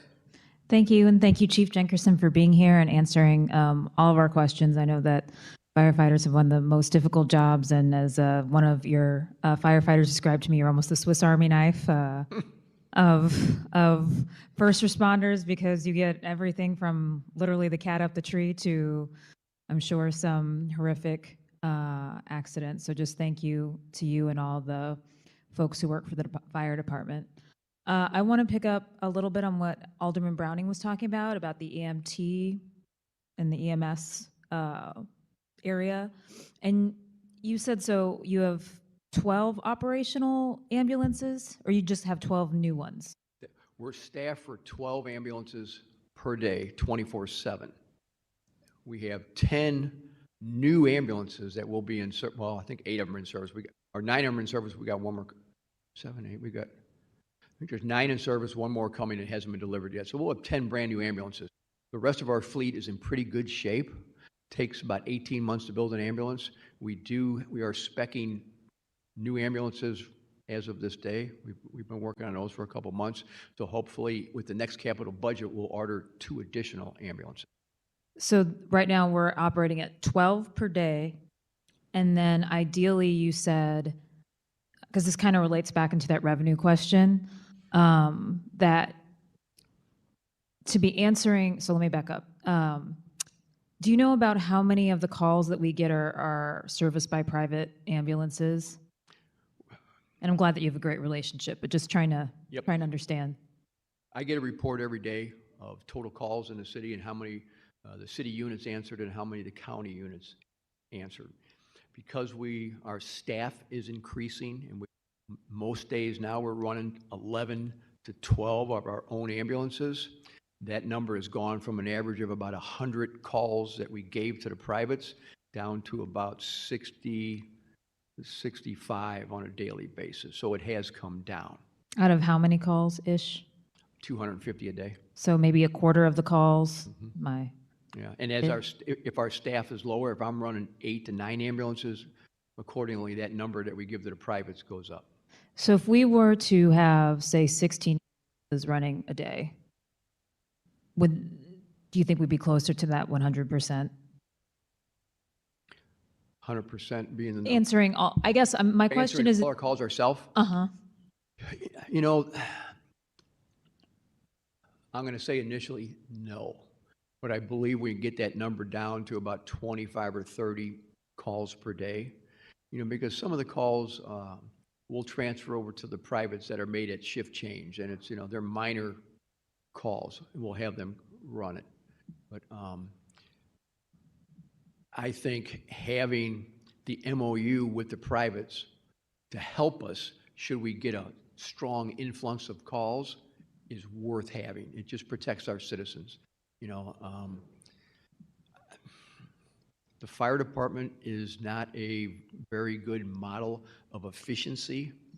My opinion of a fire service, that being fire and EMS, is I have to be a model of resiliency, redundancy. In other words, if I run out of trucks, I want to be able to point and get another truck. I can't wait and say, I'm sorry, I ran out of trucks. People don't want to hear that. When you make a phone call and somebody's sick, well, hold on, I don't, you know, you don't want to say, I have no units available. So it's I'm of the opinion I have to keep the MOUs in place, because I want to be able to provide a service for the people should they call. At no time do I want to say, I'm sorry, I'm out of.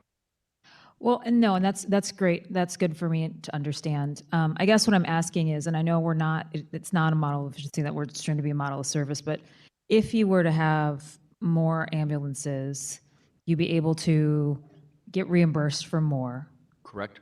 Which means that there could be more revenue coming in to balance things out. So I think my question is more of, what would you need and what would those numbers be for us to increase the revenue? And is there analysis that maybe you could provide the budget, committee for what that would look like? And maybe, you said you can't hire 67 people in 1 year, but what would that process look like, and what, because it seems like a missed opportunity at the same time, right? Because we're giving those, and not that we don't want to have that redundancy, but we're giving those calls when we're giving that potential revenue that we could be taking in of things that we're good at anyway. And so how do we do that? I can provide you with the spreadsheet that I did provide to the budget department regarding an estimate on lost revenue, gain revenue. You have to understand, same way, it's a sliding scale. It's a balancing act. If I had 12 to 14 units available to me per day, like when we have events downtown, the parades, whatever they are, I call overtime to fill them spots on an ambulance. I have to keep an ambulance downtown. If I had the 14 to 16 to 18 units available, I can take 2 of those units off the street and put them downtown and handle those calls. So it would help me in various regions, not just a response, but also the special events, the areas that are having the parades, the festivals, the food trucks in Tower Grove Park. That's an area that, we put 10, 15,000 people into this park, and there's no ambulance on standby. There should be an ambulance on standby. So that's, rather than strictly relying on overtime to fill them spots, I'd have units available to fill that. Could you share that analysis of what it would, and I'm going to guess too that with the GEM reimbursement, I don't know, not every call is reimbursed at the same rate, I would imagine. No, they're not. And not every call is reimbursed. You look at our revenue collection on the EMS side, we track at about 43 to 44% of total calls. Not everybody pays. We have a third-party biller that tries to track people down and get the insurance, but it's, if we hit 50%, we're doing good. But you could provide analysis there's that would revenue there. Yeah, I would love to see that, because I think that's, something, and we're thinking about, again, not that we want to think about lives as return on investment, I can but send it to you. That's easy. That sheet's already printed and ready to go. But it seems like it would create a little bit more sustainability and buffer in your department if we were able to do all that simultaneously. You're 100% correct. My other questions, I think those are all the ones I have. Oh, I do have another GMT question. Actually, I have 2. one's a funding one. The opioid settlement funds, who manages the disbursement of that? Is that a federal or a Department. state? The Health Department, The state health department? City Health Department. The city health department, okay. Yep, yeah. And then you said the GMT funds can only be used for capital expenses? They could only be used by the fire department, the way the ordinance was written. The ordinance, I gave the number to you up there. You do, it is 71135. Yep. And that basically describes how the GEMT funds are to be used. So do you think that that needs to be, could that be updated to be able to use those funds for personnel? Yes, Is that something that would be helpful to the department? yes. Okay. Well, I don't know, we always say final questions around here, and then I am guilty of that as anyone else. I know the chairman's over there laughing. I don't know if you know this off the top of your head.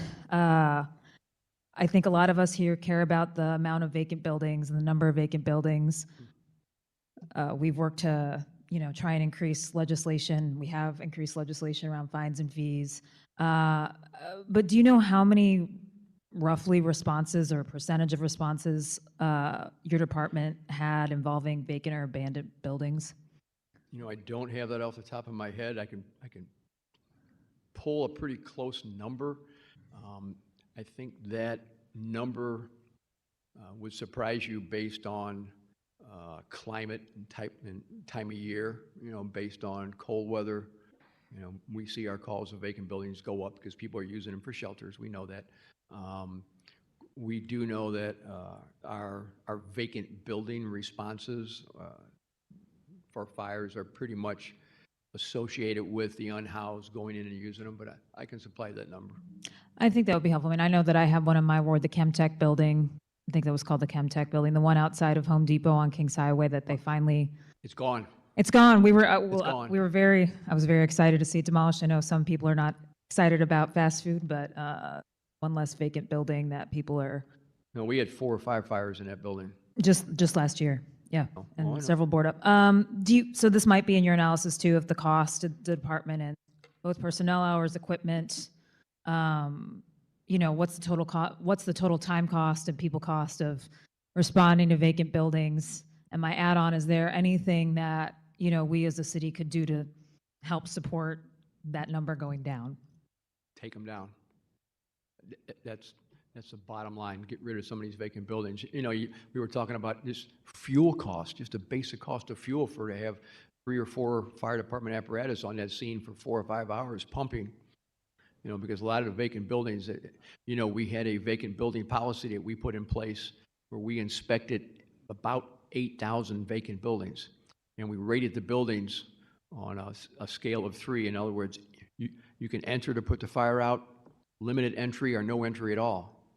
So as a fire is dispatched, or the companies are dispatched to a fire in a vacant building, they get a computer readout that says, no, you can't go in this building. So that's going to be 3 or 4 companies sitting on that building while it burns to make sure we knock it down. And it's an expensive proposition.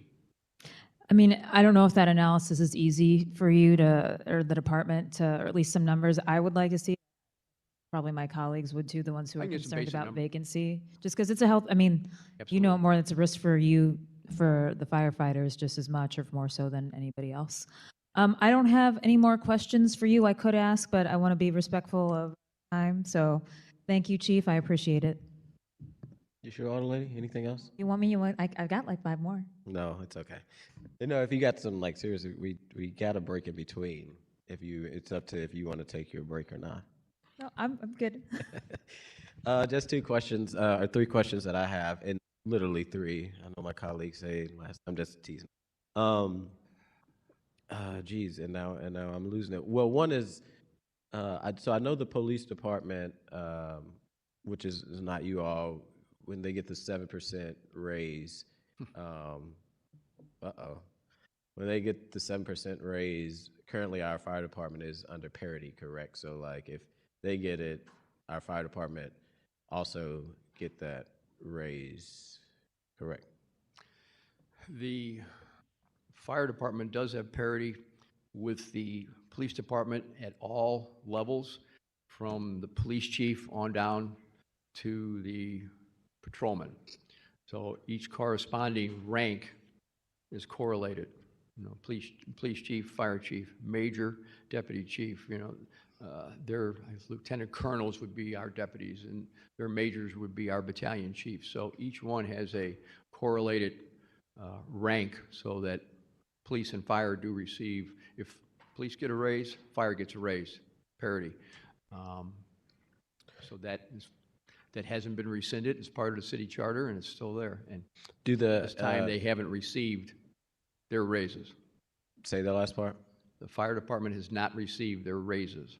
So when we just did the police raise, you saying the fire department didn't get the parity? We are not getting it yet.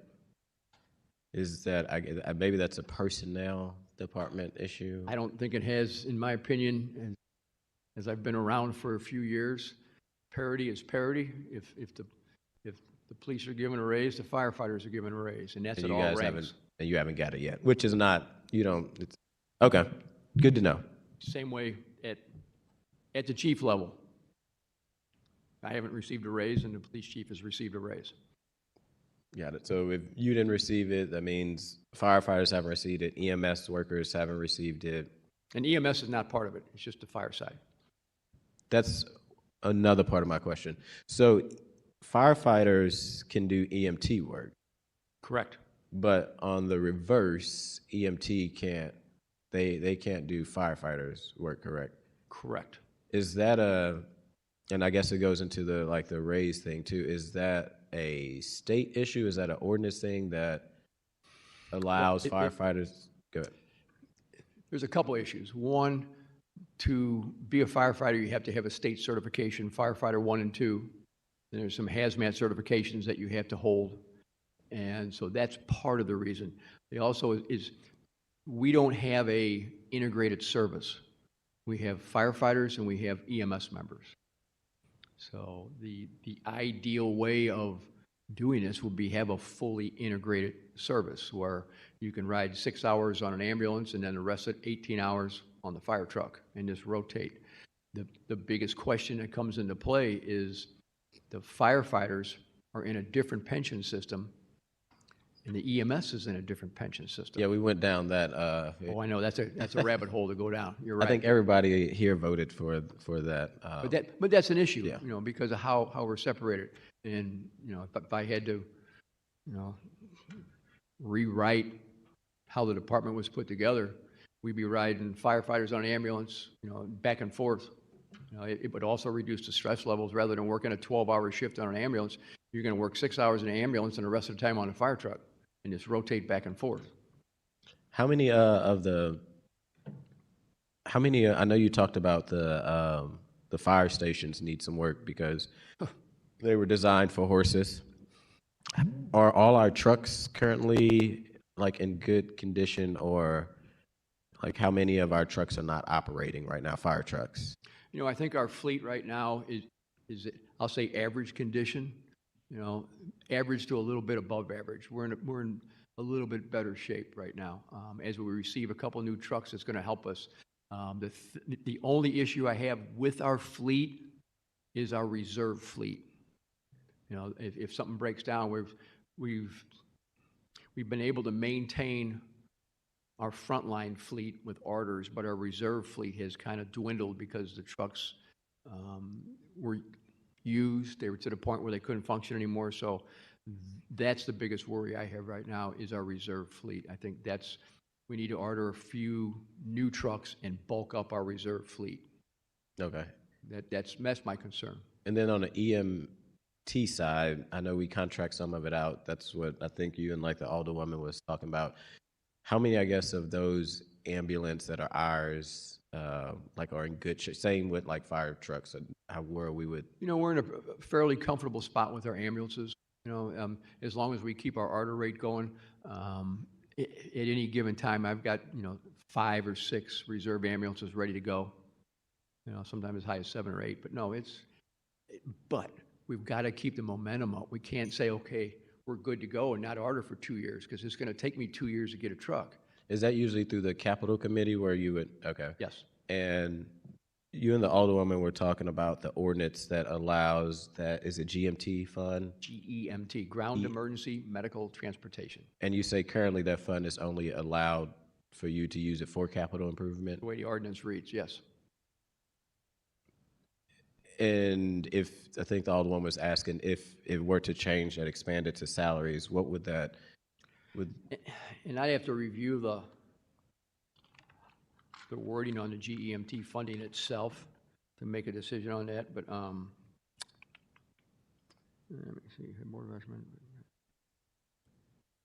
Yeah, that's something, as Missouri Department of Social Services and the remainder of the purchase of capital assets and other equipment as related.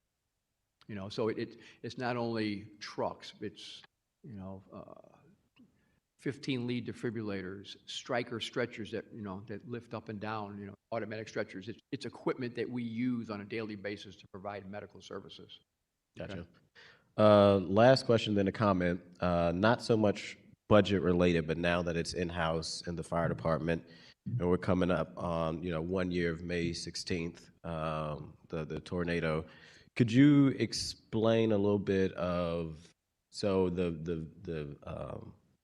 the system is now in-house at the fire department, correct? The activation system? Yes. Yes.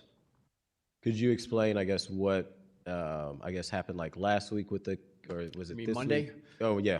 Monday? Yeah, days fly with SEMA canceling, and then it still went off, since there's like, and to be honest, you know, No, absolutely. I'm glad that one more sirens are working, glad that, you know, they're actually going off, and, you know, I think people are traumatized when you actually have an active storm going on and then it goes off. But could you just talk about what happened during that? Right. We test the sirens, or the sirens are tested the first Monday of every month, 11 o'clock. This past Monday, which was what, May 3rd, May 4th. May 4th, we were set up to have the activation test. The activation, the monthly test, is automated. It's done by a computer console.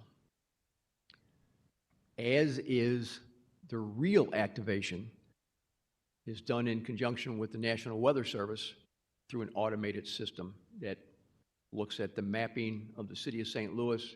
It looks at the false boundaries that we provided. So if they determine that this weather is approaching, it touches the boundary, it sets the sirens off automatically. Monday, which was the test day, we had a little bit of rain in the area.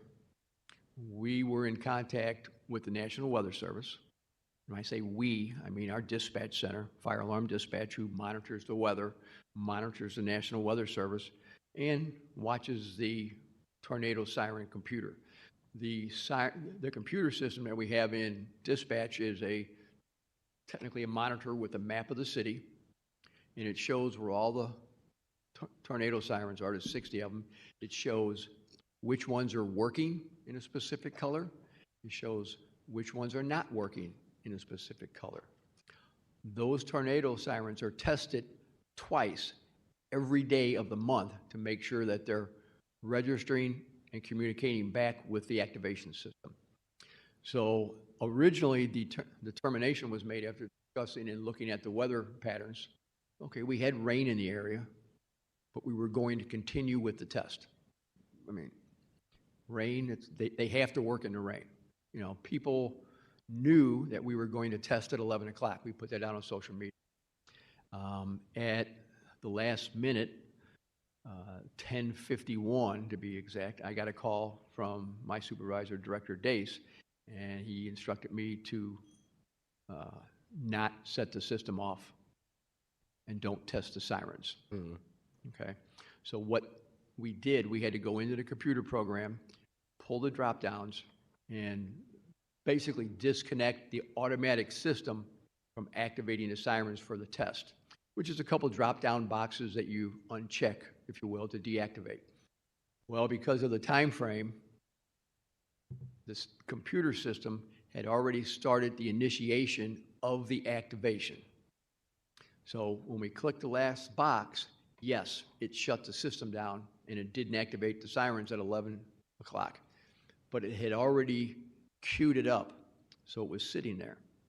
So before we did anything else, we called the engineering firm who's doing the upgrade on all the tornado sirens, GTSI. We said, here's what we did. What's our next step to make sure we activate this properly? He goes, wait 90 minutes and then just re-queue the system, which we did. So 90 minutes went to 1:30. We reset the computer. It picked up where it left off, computers, and we had this verified with, and I'll get into that in a minute, but it sensed that it had an activation in there that it hadn't completed. So the computer completed the activation and set the sirens off at 1:35. When we talked to the programmer yesterday, who was the main programmer on this software, and we walked through, and he was able to get at every keystroke we made in the computer system, and we made them right. He didn't know that what we had done. We had found a loophole in his program. In other words, because we stopped it at this point, all we did was delay it because it was queued up. Then the computer came back around, grabbed it, and continued to queue. So that software designer is working on that problem. Gotcha. Okay? If we would have went ahead with the test, we wouldn't have had any issues. It would have went off. The tornado sirens would have sounded for 3 minutes, and that would have been the end of the test. But because we stopped it at that point, it was waiting there. As soon as we reinstituted it, it cycled through and kicked them off. Okay. And when you guys are now, so colleagues have a little break, I guess with re-looking at it, I will say I noticed this go around, usually when the test happens afterwards or before, say there's a test, maybe I just didn't hear it this time, but when it did go off and was re-triggered, it wasn't that notification that this is just a test, and maybe because of the reboot and the... Right, because we were trying to stop it. Yeah. Right. And last question, has SEMA ever been under the fire department in your time or No, not? not that I know of, no. Has there ever been conversations of, in your time, being chief of, like, merging those two? Those conversations always pop up. You know, it's, you know, you look at best practices, you look at what the fire department does. Most of our command staff members are trained in National Incident Management System. So that's kind of what we do every day anyway. That's how we operate. When tornado hit, our members provided the incident support team. That's we do it every day. You know, so you know, it's always conversation. Gotcha. No more questions. I will say I love watching fire. I think you would be a great chief character on that because you're already so amazing here in the city of St. Louis, and just appreciate all the great work that you do. I appreciate all your support, and I thank you very much. And the firefighters appreciate your support. So, Thank you. okay. All right, I'll take a motion to recess until 12:35. Second. All in favor, aye. Motion passed. Or no, motion passed.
I'd like to take a motion to enter back from recess. So moved. Second? All in favor, aye? Aye. Any opposed? Motion carried. We are back from recess as we wrap up the rest of the budget day. Today, we will hear from Parks, Recs, and all the amazing people that is part of that department. One of my favorite ones, especially when I see Commissioner Hagelman. I don't know why I'm Hagley. Okay, I don't know why I'm butchering it, but she's amazing, and the rest of the team is too. But today we have the department, we have the director in front of us. Director, whenever you're ready, you may proceed. Thank you. Thank you, Alderman. Thank you, committee. We're here to discuss the budget for the Department of Parks, Recreation, and Forestry, which includes Brightside, St. Louis, and Soulard Market. If it's okay with the committee, I'll just do a very general, brief summary. And I'll introduce the folks that are here with me, hand it off to those section heads, and I'm here for questions as well. So if that works. So, working with the budget division and our department, let's just say we're very pleased with this budget. We know times are tough. The financial climate we're in, money doesn't grow on trees, no pun intended, with our department, but we're pleased with this, and we will relay a few concerns. So Parks, coming in, Kim Hagley with her budget and her team, she came in within about 27,000 of the targeted allocation, which I think is excellent. She does have some vacancies she can respond to here in a little bit, including limited term utility workers that cut grass in our 109 parks, and that started less than a month ago. One thing of note that Kim has been asking for about $350,000 the last at least 2, maybe 3 budget cycles, and has not received that. This year she has received that, and we're going to use that money for some regional park cutting, so that's great. And there's some other parks that are done contractually. Kim's budget's about 12.2, if you will, $12,200,000. Go on to recreation. Commissioner Joaquina Callion is here. The pretty much a static budget for recreation as well. It's exciting that Joaquina and her team's summer programs are starting in early June. Ideally, if we're staffed up adequately with lifeguards, the 3 outdoor pools would open right around Memorial Day, which, as you know, is coming up very quickly. Her general revenue budget's about 1.8, and she does have another budget or 2 that you're familiar with from the past, so we can answer any questions there. So she is in full pursuit of lifeguards, as are Kim and Alan Jankowski in Parks and Forestry for limited terms. Moving on to forestry, there was a great development with a recent amendment where we've been asking for streets took over our district debris operation, as you know, in 2019. So they started handling all debris then, and forestry had no capacity really to remove any debris in the city. And there's about 20 or 21 positions in all the accompanying equipment. Just recently, there was an amendment. Alan had asked for about 10 positions for operators and staff members to operate the equipment we were provided by CDA. Nothing worse than having equipment and no staff to run it. Alan, with the amendment to the budget, Alan received 2 construction equipment operators this year that'll start in July when we get them hired, 2 heavy equipment operators, and a systems analyst. Forestry's always been involved with CityView, LUSTAT, and now CityStat. So there's a heavy emphasis on metrics. So that position he's asked for years will be funded as of July 1. So that'll help with our new weed ordinance, thanks to the Board of Aldermen for passing that weed ordinance, which puts a little more teeth and punitive action on property owners with the fines, as you know. So those 5 positions are going to be a big improvement for us. Brightside St. Louis, that is, as you know, federally funded, CDA funded. Mary Lou Green is here. Oh, I did say Alan Jankowski is our Commissioner of Forestry. Mary Lou Green is our program manager for Brightside St. Louis. She's at a budget of about $438,000, pretty much static. She got what she needed. She's full on her graffiti positions, as you know. Or excuse me, she does graffiti removal in the city on non-park buildings. She's full with those 4 utility workers and a labor foreman, which is great. And so things are looking good with Mary Lou, so to speak. And finally, Soulard Market. Bob Ray is here. Bob is the Soulard Market Manager, pretty much a static budget. In the past, we have been concerned with lack of security. Last year, when the park rangers were no longer with us and providing that, we switched and piggybacked, if you will, on an existing contract. So on Saturdays, we do have 2 security officers at Soulard, where we have thousands of visitors and customers. And Bob has 2 custodians. So it's basically a 3-person operation. He's at about $412,000 budget, pretty static. And the director's budget, which is what I'm in, is static as well at about $916,000. One thing I'll note before I step away and hand it off to Kim, if that works for the committee, we did ask for $250,000 in rec center security funds, and we continue conversations with the St. Louis Police Department. We haven't had any park rangers or any law enforcement presence whatsoever at our 7 rec centers, which is very concerning to me and it's very concerning to us. We want to avoid public safety risk without any security presence at those centers. So we continue those conversations.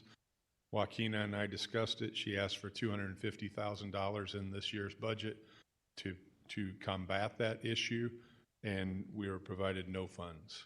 So there is no security, so to speak, at our rec centers, and that's 7 of them, and some of them right near in your wards, of course. So that is where I'll step away, if that works, and introduce Kim Hagley, Commissioner of Parks, unless there's any questions for me. And also, I want to be clear, from Alan to Bob and the rec center and Brightside, this is probably one of my favorite departments because everybody's always super amazing, not only to work with, but very responsive back, even including yourself, Director. So what we'll do is we'll just go department by department. So we'll start with Parks, and then Kim will kind of present our budget, go in line of questions. I know there's a lot of departments that folks may have questions for, but yeah, we'll go per department and then go alders have any questions, and we'll go to the next one. So we'll start with Parks. Thank you, Alderman Committee. I was remiss. Kara Hine is with us today. She's an executive assistant in the director's office. And there she is, sitting next to Mary Lou, so sorry.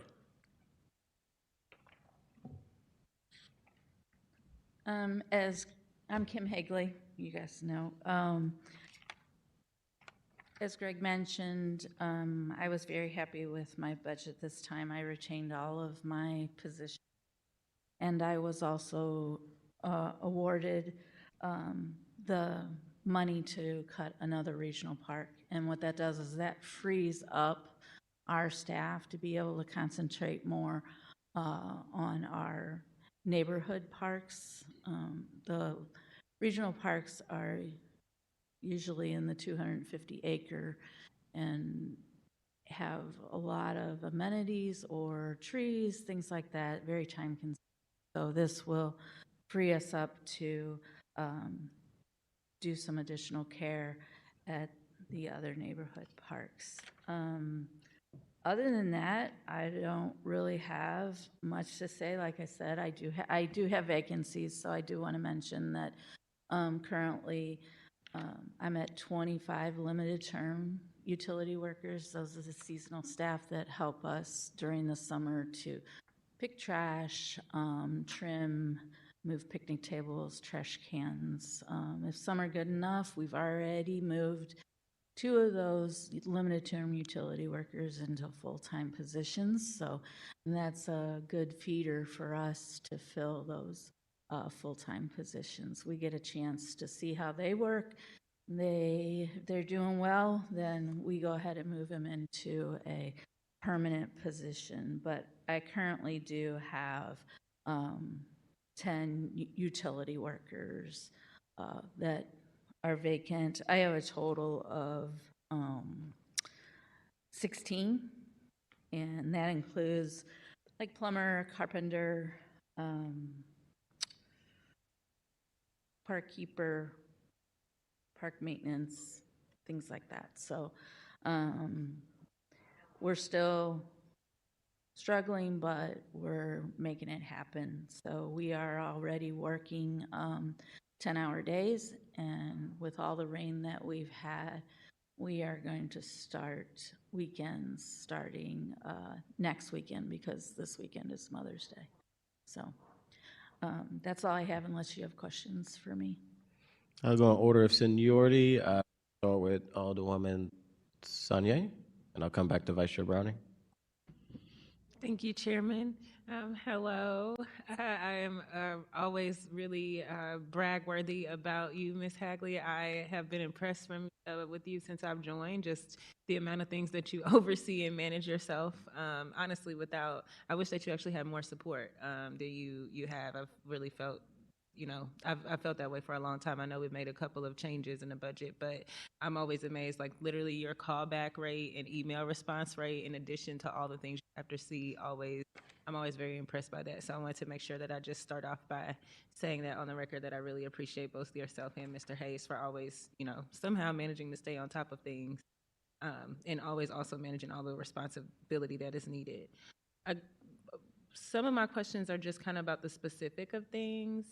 There's a public safety sales tax fund. Well, I'll come back to that. I guess in general, I can just start with the forestry division. Some of you all's professional services, last year the amount was $1,525,000, and this year it's $1,386,396. Am I correct to assume that this is for contract work? Yes. So mine went from 607 last year to 998, and that's for that additional regional park to be cut. It'll have 14 cuts during the season, so that's why mine went up. And do you feel like this amount is sufficient for all the cutting that you need to do? This will go a long way to help us. Honestly, I don't want to be greedy. So we've kind of been plugging away at this for probably 5-6 years now or better, where we have added additional parks as needed. So we have, these are usually the bigger parks. Not all of them are regional, but north and south, the bigger swaths of grass cutting that take a lot of time or have a lot of handwork, meaning the trimming. So at this point, I'm very satisfied. This is, like I said, the third year that I've asked for this, and Mr. Payne funded it. So, like I said, it'll go a long way. So, I'm fine. Okay. The next thing I wanted to just clarify, because I see that, and then there's also a forestry division use tax, and also another professional services line that's under Fund 56600. Do you separate them? Is it that one fund is for like larger parks or larger projects, and another, I'm just curious because they both are for professional services, but they're different line items. So my 1,220,0000 account is mine, and that's where I have $998,000. So that's my contractual services for grass cutting. Okay. That's just for me, that line item. Okay. My next one might be more for forestry than for parks, so I think that might be good for Ms. Hagley. Thank you. Did you say you had one for? I'd also like to mention, because last year you wanted me to get more help, and I just want to let the committee know that I have gotten that help. And I think last year I mentioned my executive assistant Denise, and this year I have added a construction and maintenance manager. You all know Zach Fortune from the street department. He is now with me, and he is overseeing a lot of things, and we're getting a lot of things moving. Our CSB response rate is up, and he's only been here about 3 months. So things are starting to come together, and I'm building that team slowly but surely. So I think you'll see more of an improvement in this next year. Thank you. Did I hear you say you had some for forestry and parks? I know. Yes. Well, if it's forestry, we'll wait, but is parks still? I think I've asked all my ones that were specifically for parks. Okay. Alderwoman Velasquez? Thank you, Chairman, and thank you, Commissioner Hagley. I actually don't have any questions. I have some questions for some of the other divisions. I just want to say thank you. I know the residents are very happy that we got the splash pad up last year at McDonald Park, and I know that we've worked through some requests, and they've all gotten done, so I just appreciate the hard work. I know it's not always easy, and I'm sure getting 10 emails from me is not easy as well. So, no, but I really appreciate you to Director Hayes. Yeah, that's what we're here for, so.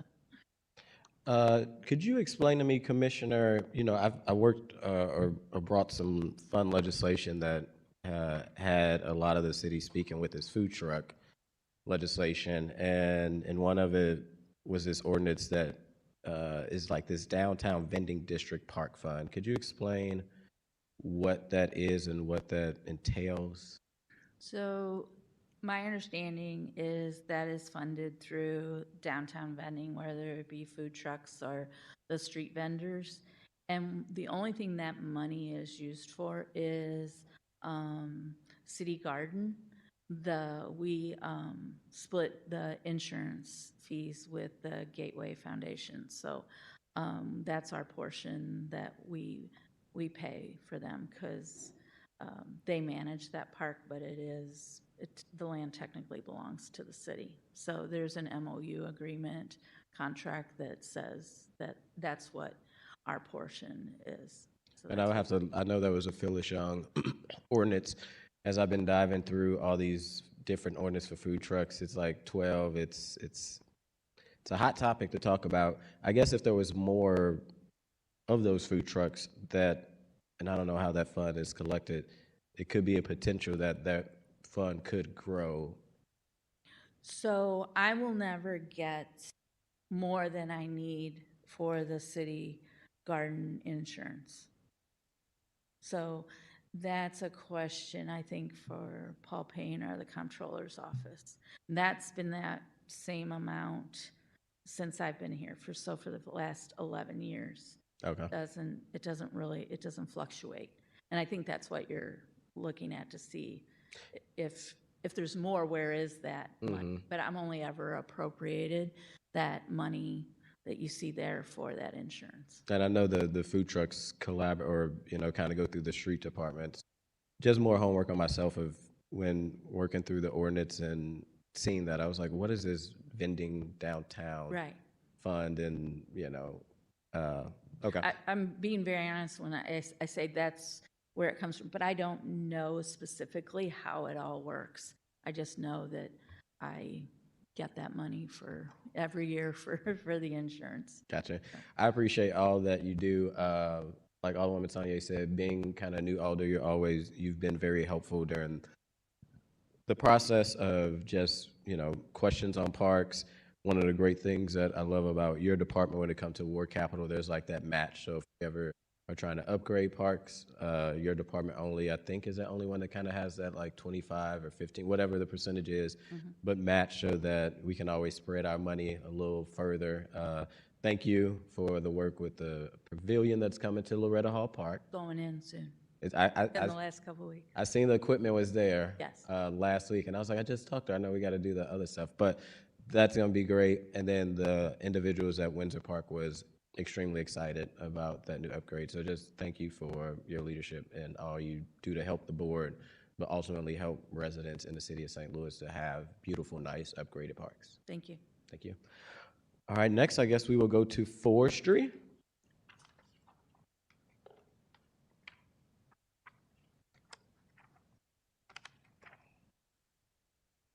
And Commissioner, just state your first and last name, and you can just dive on into the budget. Alan Jankowski, Commissioner of Forestry.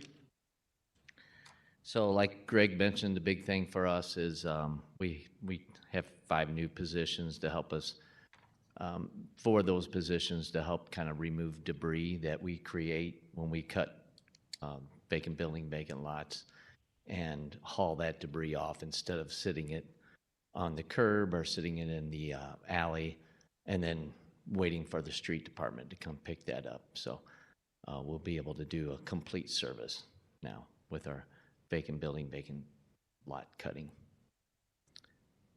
Besides that, I'm open for questions. I'm sure you guys have some, sounds like. Mm-hmm. All right, I will start in order of seniority, and I'll go with Alderwoman Tanya. Thank you, Chairman. Hello, I'm about to say your name wrong. Jankowski. Hello, Mr. Jankowski. Jankowski. Good.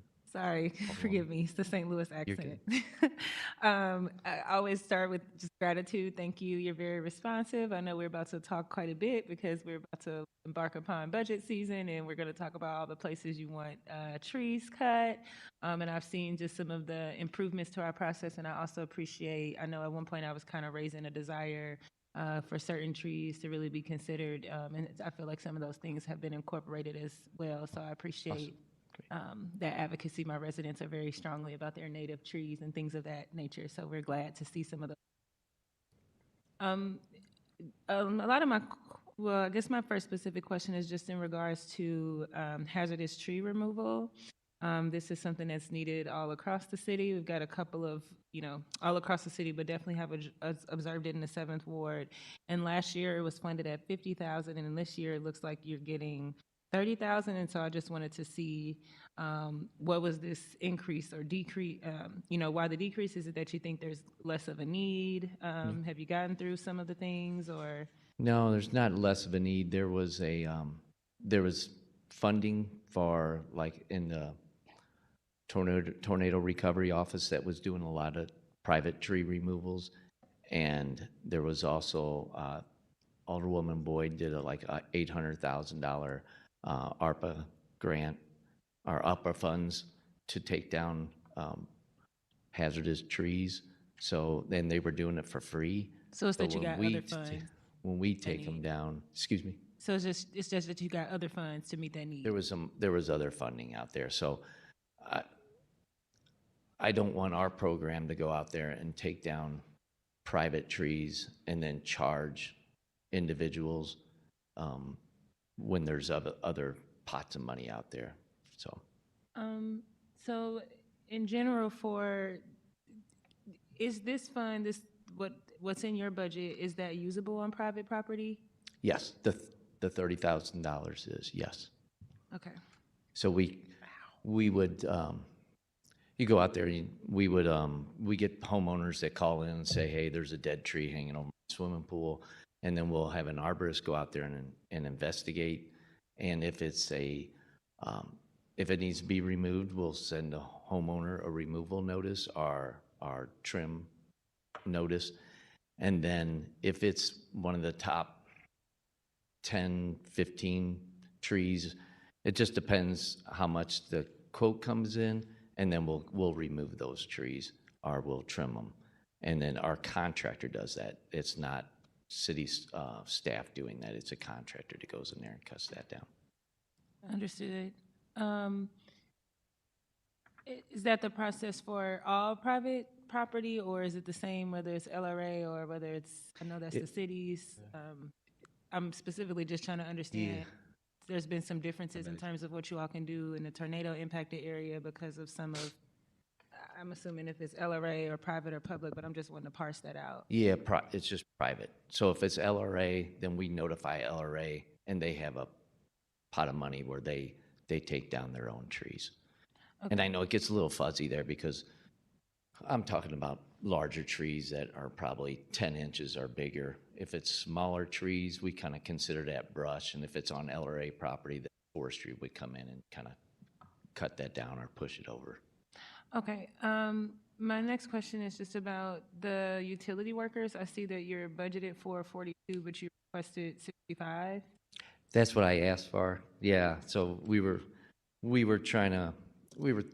thinking, kind of talking with the mayor's office about kind of eliminating part-time staff and then boosting our full-time utility workers and then having those staff work year-round.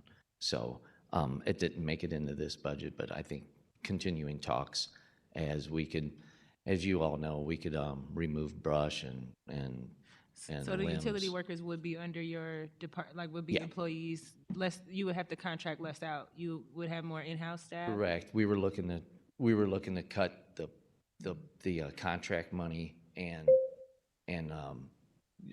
limited term staff, and then boost our full-time staff was our plan. Understood. And I see that you have 700,000 budgeted for overtime. Yeah. Is there a specific position that you think would be utilizing that overtime? Because I'm seeing that the utility. So in general, with that $700,000 budget line, is there, I'm just curious, like what was the overtime to kind of offset maybe not getting those full-time, all the full-time positions that you want, or are there a specific like area in your budget that that position is understaffed, so you know you'll need overtime for that specific position? Yeah, so the overtime, so in our tree section, it would be the crews that go out in the middle of the night and take care of storm calls. But then on our weed side, there's such a workload that we typically work 58-hour weeks. So they'll work 10-hour days, Monday through Friday, and then they'll put in 8 on Saturday. And that's pretty much all of, that 700,000 goes to all the full-time weed control employees. Understood. Your per performance line item budget, it looks like you requested 40,000. I was just curious about what this is for and if your given amount meets that need. Professional services? Mm-hmm. Yeah, so when I put in there 40,000, I was looking to take all that money and put it toward full-time staff, but So they like I didn't give said, you as that many didn't. full-time staff, so you gave you more. Yeah, yeah. Okay. So we'll keep our contractors rolling.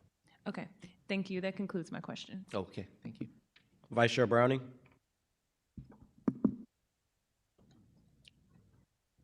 Commissioner, good to see you. Alderman? It was also nice to see you at the O'Fallon tree planting event a few weeks ago. And then again, shortly after that, I feel like I run into you more often than not. And that's because you're always out there doing good work. So Thank you. really appreciate. The other one, the 7th, asked a lot of my questions about the positions. And so I'll just use this time to say I really appreciate to seeing that this budget has more money for forestry this year, especially knowing the work we have to do post-tornado to restore that tree canopy. But my knowledge of this is that there's always going to need to be that effort to renew our tree canopy, because you can't just plant it all this year. We have to be planting it year after year after year so that we have a healthy canopy that lasts and doesn't all die at the same time. I'm curious what you're seeing with the struggle with what the tornado has done to our tree canopy. There's a number of trees on private property that I think are not being addressed, that sometimes people are getting confused by. They see it and they think the city's not doing anything, but when I see it, I think that tree's on private property, and that's a little more difficult. But there has been limited cases where you can handle trees on private property. Could you maybe speak to the rules around that? Like down trees are hazard trees? Yeah, I guess. yeah. Yeah, I guess kind of what I was speaking of earlier is if there's a hazard tree on private property, forestry goes out and does a service. A lot of times people say we do nothing. We go out there, we send an arborist, a certified arborist, to inspect the tree, and then they'll put it in as no service necessary, or removal, or a trim.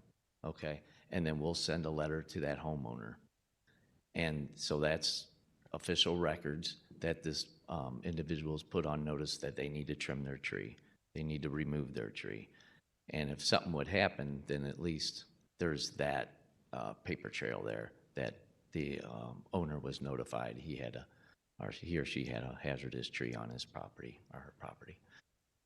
Down trees on private property gets a little tricky, even if it falls from another person's property. Wherever that limb lands or tree lands, it becomes property of that homeowner, so that homeowner is responsible for removing that debris. We would hope that they would be a good neighbor and take care of their previously owned property and take care of that, but that's about where it lays for forestry. We don't enter private property to kind of remove any debris. I know the tornado recovery team office has some funding, and I'm not sure if they go on to private property or if they, when we were working with the storm, the tornado, everybody had to kind of push it to the curb to that public right away and then grab it at that time. Well, we certainly appreciate the efforts around the response there. There was a stunning amount of debris that was removed.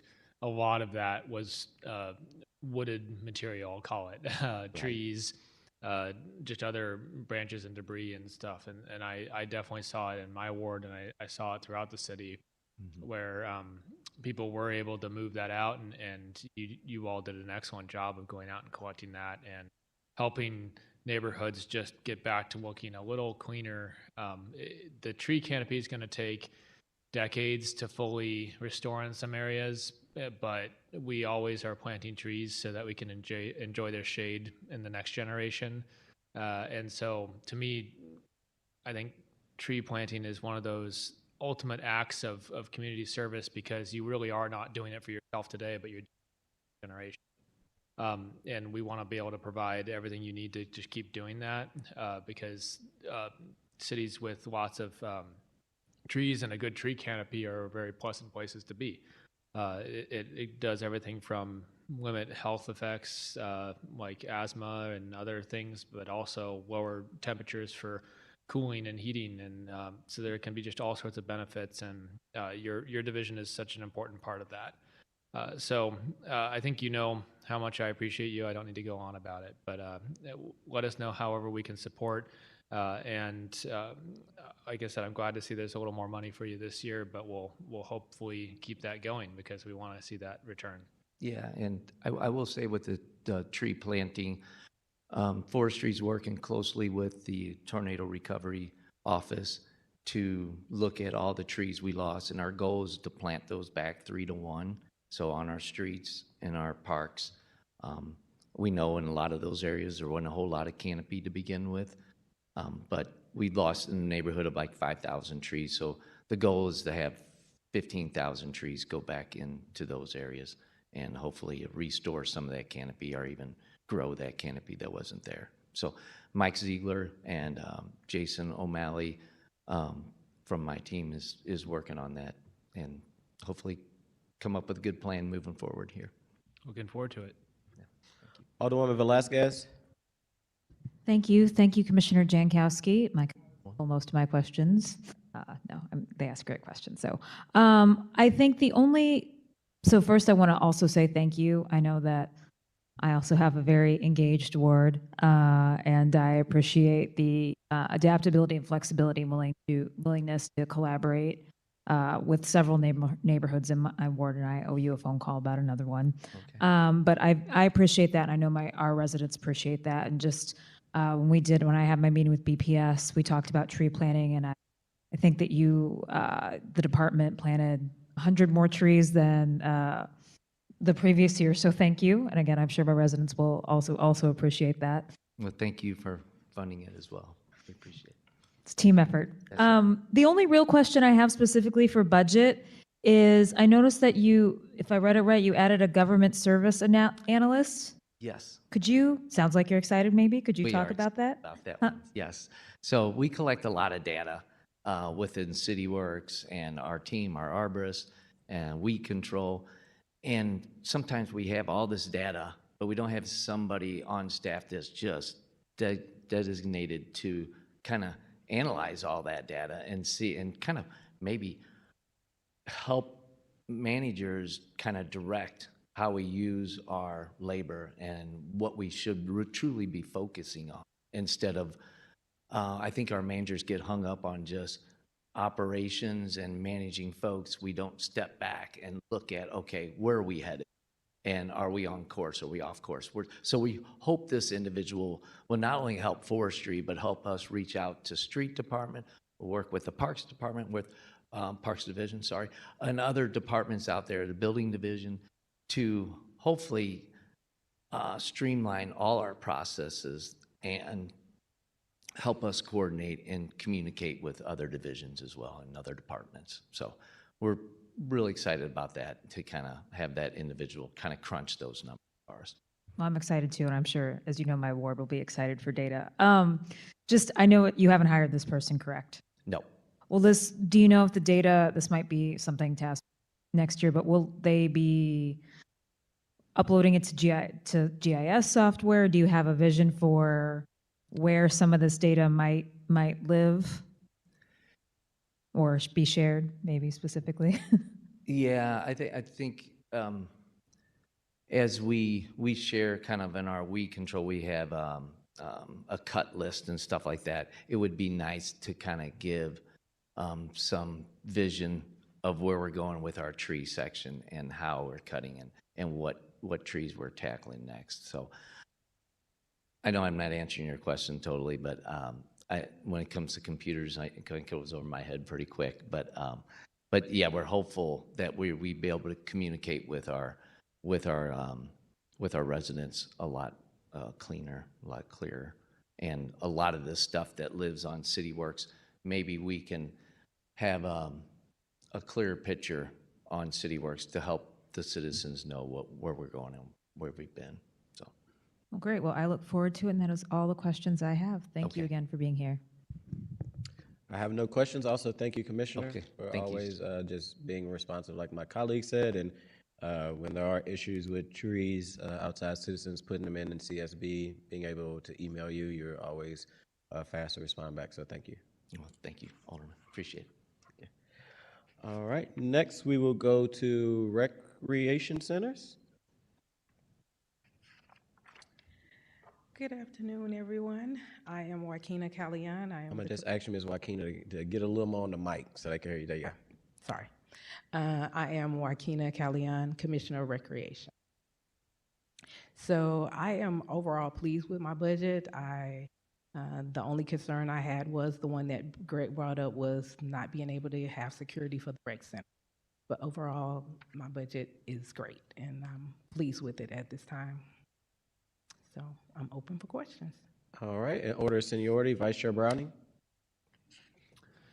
Thank you. I don't have any rec centers in my ward. I have one just outside of it. But I guess my question is just a general question, which is, if we were to have a new rec center be produced, I think that would probably significantly increase your budget needs. Like, are we struggling to just account for the rec centers we have now, or do you think there's room to create more in the future? Oh, we would definitely need more for the buildings themselves. Right now, I've been working with Parks, just renovating our buildings, and it's been costing us a lot of money to get our buildings back up to par, but we've been working on it. As you know, Cherokee is down right now because of renovations. It's getting the new roof. We've redid the gym. We've redone the locker rooms, flooring, painting. So we're hoping to have it back up sometime this fall after we finish with the roofs. The roof being replaced. We also replaced the roof at Marquette, Bowles, 12th and Park, Tandy, and also Buddha and Gamble. And if funds are available, we will do the same for Buddha. I think when it comes to staffing, right now I have 33 positions open. So a lot of those are part-time positions to be able to run our programs with our youth. But we do also have RFPs to help cover some of those programs as well. And were many rec centers affected by the tornado, and did they need repairs from that? I think when I'm at the O'Fallon Rec Center, which I know is a partnership with the YMCA, I think that building was mostly thankfully spared, even though O'Fallon Park was hit pretty hard. And I'm always impressed by that. I think it's a great rec center, and it's a huge asset for that area. I'm actually going to be there later tonight for a water town hall. So it's much used as well. But were any of the rec centers hit by the tornado and needed repairs? Yes, our World Recreation Center had damages to their windows as well as the roof, and also Tandy had some damage to their roof as well. And I've had the opportunity to be in quite a few of the centers around the city, and I know there's a need for a lot of maintenance needs in those facilities and just general upgrades. Some of them are quite old, and Wohl is one of those ones. It's a beautiful building, but has its own unique challenges that I'm hoping that we're going to be able to address. But my understanding is that hopefully there'll be some money, maybe even some Rams money that is going to go to help. But I think those discussions are ongoing. But have you found the mayor's office and other city leaders to be relatively receptive and helpful with the rec centers and their needs? Oh, I agree. They have, especially when it comes to the budget. We were, they are allowed us to continue to have the funds to go in and be able to upgrade some of these facilities. And not only that, we're updating our Tuskegee Airmen football field, which is one of the only city football fields in the city that we have for, it is an actual turf field. So we're getting a new turf field for our youth sports and things. It's right next to Tandy. It also sustained some damage during the tornado. We lost bleachers and things, so we do have the funds to now rebuild that. That's great. I'm glad to hear that. I know people are looking at we're almost at a year anniversary, and I live near Forest Park, so I'm always walking in Forest Park, and I still see the fences down. I still see the tree stumps. I don't.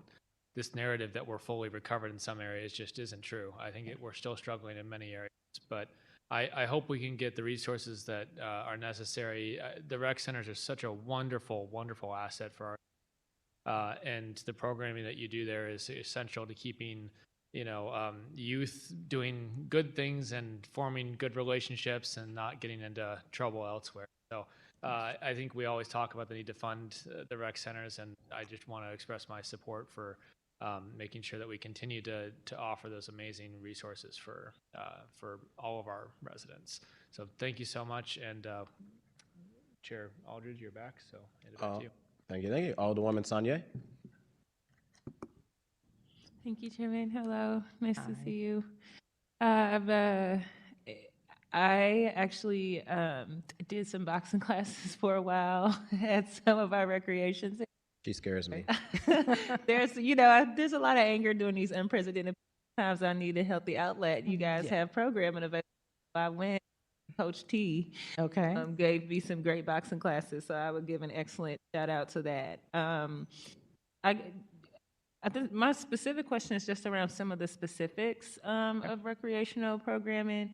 You all have $480,000 for professional services, and I was just curious if you could expound for us on how these contracted funds, what they would apply for, and what specific professional services for. Okay, so we do put out the RFP, and we get anybody from sports to academics. They put in for a RFP, they get chosen. So this year, those funds will be covering our Key Carnival, which will be working in our summer camps, helping provide kids with fun ways to learn literacy, as well as in cursive writing, something that we've lost in our school system. And also, they will also be working with just the basic phonics and reading. We'll also have a chess program where kids can learn to play chess.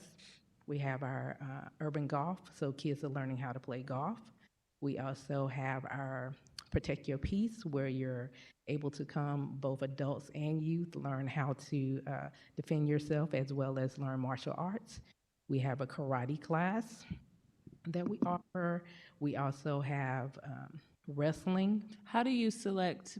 But you put a request for proposal out. How do you select projects, and specifically, does youth have a role at all in selecting which programming options are there that are available? So what we do is we put out the RFP. We ask for a variety. Anything that that we think kids may like, or adults, because we want our rec centers to be geared toward community, both youth and adults. So we go through the process, they submit applications, and we have a board that goes through them, read through. We also have You said you have a board? Yeah, the committee. So it is someone from the comptroller's office, someone from the mayor's office. Right. There Like is- a PSA committee? Yes. But do children have a role at all? How do you make sure that the programming that you're offering is in alignment with what children are interested in doing? So what we do, we ask the kids, we do basic surveys on what is it that you want to do, what is it that you're missing, and we go from there. And we just, Like surveys that are just widely available in the recreation centers, Yes. surveys that are online? it's surveys that we do with the kids. So like at summer camp. So at the end of summer camp, we ask the kids, what is something that you enjoyed doing during summer camp? Would you like to see it come back next year, or is it something you wanted to see different? We also asked the parents at that time, how did camp go? Was it something you enjoyed, and would you like to see it expand to the fall, or would it be something that you just like in the summer? So we get feedback from the kids and from the parents, but when it comes to selecting the committee, no, we do not have any kids participating on that. It might be an that time. opportunity there to look at including a youth council. A conversation we have all the time is just making sure that the things that we're not speaking for people, that the folks who we're offering things to, especially for young people, because their desires and interests change rapidly, that they're getting intimate ways. So, that's not necessarily specific to the budget process, but I think it might be us worth having conversations to figure out how to bring the youth council into that conversation so that we can make sure that the programming that we're offering is something that they're really interested in. They might even have some cool ideas. I know I've learned a lot from some of the youth that are in the 7th when I went to visit somewhere recently where all on the e-game things that were not popular in my time, but they were making money and it's a whole online internet. So I just think, that might be a conversation for another time. How do, for adult senior programming and youth programming, do these programs usually reach their capacity? Like let's say you put out the programming for the boxing and for the swimming for the kids. Do they usually reach their capacity? Is there somewhere where we could go to see in real time the offering versus the utilization? Yes, we cover all that in our reg desk where we take attendance. And we do fill up fast, and some classes don't. I say I don't measure my class based on how many people actually attend. Is the benefit of the kid or the adult? Are they somewhere safe? Also, are we providing a different variety of things? Because we have done the e-games as well, because we know that's big now. Our biggest thing is not only being able to provide those things, but also having people put in a proposal that say that they can actually provide these services, because we don't get a lot. We had this last time, we had 19, and out of the 19, I had 3 that were wrestling, and we already had wrestle. Then we had another one that had golf. Well, we already have golf. So it's also about what people are willing to provide. It's how we.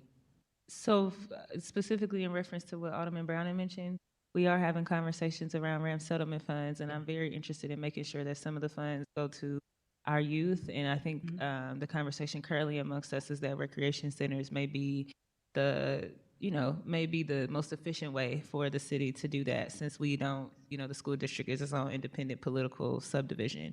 But the challenge that I've had in having some of those conversations with colleagues or other elected officials is they just kind of have questions about how much are the classes that are being offered or programs offering, how much are they actually being utilized? So is there is a place that I could go, or maybe you could send some information that could show us, like I know on the website you can see all, like I can go there and I can see Booter Summer Park, Booter boxing classes. I can see it kind of per facility, but I can't see how many people actually enrolled. I can't see like some of the specific programming details to kind of help me with my advocacy on this end of the conversation. Oh, definitely, because we keep like I said, we have our reg desk track. It tells us how many people are signing in per day in the reg centers, how many people are participating in which programs. So we do have a way to collect that data so that you are able to share with everyone. We share our monthly report with the CDA, showing them all our different programs and who are participating. Okay, well, it's excellent. It looks like I'll just send you an email and we'll connect afterwards. Thank you for your service to our city. You're welcome. Alderwoman Velasquez? Thank you, and thank you, Commissioner, for being here. I don't really have any questions. I echo, I think, some of the bigger questions my colleagues talked about, and just making sure that asking the questions are how can we support the rec centers in supporting the young people specifically, but everybody in our city. Like Alderman Browning, I don't have a rec center in my ward. I have quite a few parks, so I don't have quite the first hand experience that other alder people do. But I think that if we're talking about these bigger questions about not just about crime, but about, all the things that we can actually do to support people and about violence prevention. Certainly the rec centers are a part of that. And if we don't fund them, then we're not really addressing the full problem. So I appreciate you being here. I appreciate your time, and I don't have anything else. Thank you. All right, I don't have any questions either. Looks like your budget is straightforward. Outside of, I think, the professional services you requested, but I think the Alderwoman talked about that. So thank you for what you do. That information, I think that the Alderwoman asked for, like some of the data on the rec centers would be helpful. I know there are RAMS conversations happening. There is some advocacy for some to go to rec centers. And I think, everyone support rec centers, but want to make sure, I think in a time where we want to do something for youth, like I think a lot of us who aren't young anymore, including myself, say this is what it should be for young people. And it's like, are the young folks going to the rec centers? Is it, using this money for new programming like the esports or video games or whatever it is? But I think that data would be helpful to help figure out what the funds could be used for as we're about to have RAMS 2.0 again. And I do see Commissioner from Parks hand up some, but. No, come on, Kim. So while Joaquina handles the programming, we work together for the maintenance of the buildings and things like that. And what we're running across now is there has been so much delayed maintenance that we are running into some real problems. And the Capital Committee has been very gracious with us with some capital money for pools and heating and cooling and some boilers. But as Joaquina mentioned, Cherokee is closed. While she's doing some interior work, we have some major structural issues with the roof. And so what we get for maintenance of those buildings is about $550,000 that I have to use over not just 7 rec centers, but I still have the 2 YMCA rec centers. So the money that I'm using is for things that are kind of broke fix. Again, we had FEMA money for some of the roofs, and not FEMA, I'm sorry, ARPA money for some of the roofs, and CDA stepped up to do some of the other ones. So, like I said, and the money we're getting for Tuskegee Field is like one-time money, so that's gone after this.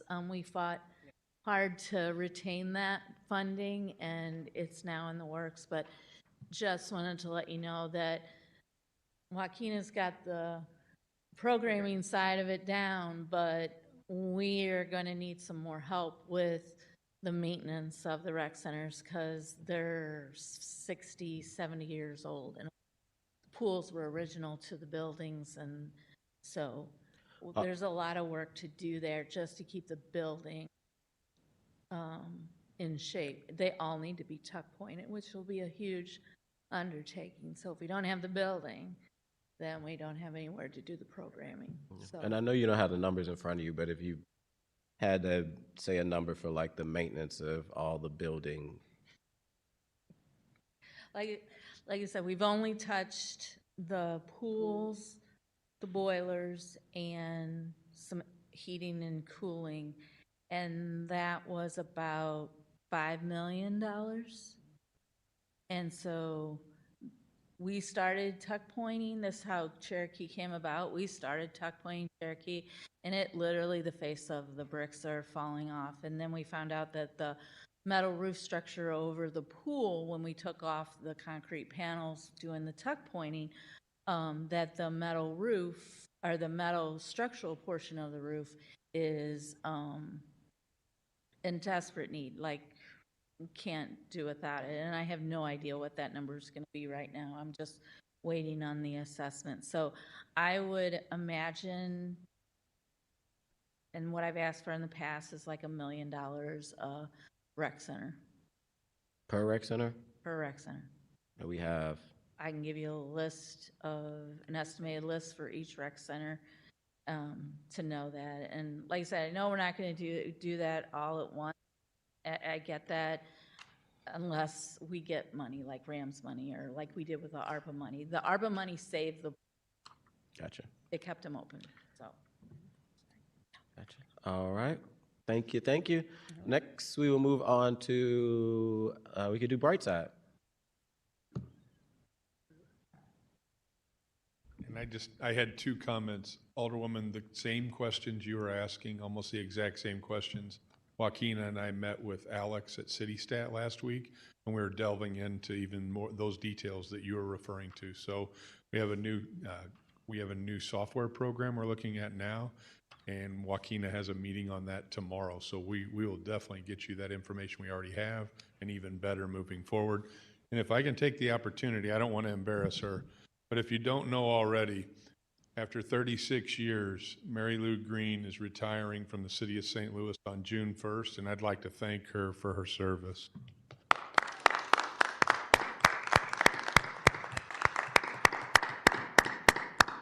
That's very kind. Thank you, Greg.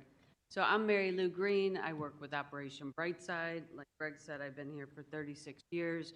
Ms. Green, can you bring the mic to you so people at home can hear about all about your 36 years? Yes, Mary Lou Green, Operation Brightside. We are CDBG funded. One of the things we do most in your wards is our graffiti removal program, and we have a staff of 5 people that do that, and we are fully staffed at this time. My position will be transitioning. We'll be looking for a new director, program manager too, and then we're also looking for administrative assistant. Gwen McFarland stepped down after 42 years. So it's a big transition year at Brightside, but we're going to continue to do what we do to make our city cleaner and greener. Cleaner and greener is what you've been doing for a while, so thank you for your great work. We just had a neighborhood cleanup in Hyde Park, and we used materials from Brightside, so thank you. Going to order of seniority, Alderwoman Tanya.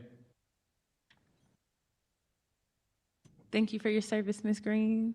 36 years is such a long time. It's only been 3 years for me, and I'm already starting to get some gray hairs and things like that. So thank you for sticking it out and making it work. I can't imagine. I just have the same general question for you that I have for everyone else, kind of unpacking what her performance line is. For Brightside, it's $115,330. So I just would like to get more information on what that's going to go towards. We have, Operation Brightside has 4 utility workers that are per performance. Their primary responsibility is removing graffiti. So they are the crew that removes the graffiti. They're per performance because they work year round, but they only work when it's above 35 degrees. So we can either paint over graffiti or power wash it off of brick or concrete. Okay, and those are staff, those are utility workers. They're utility workers, but they are per performance staff, yes. Okay, thank you so much. That concludes my questions. Thank you.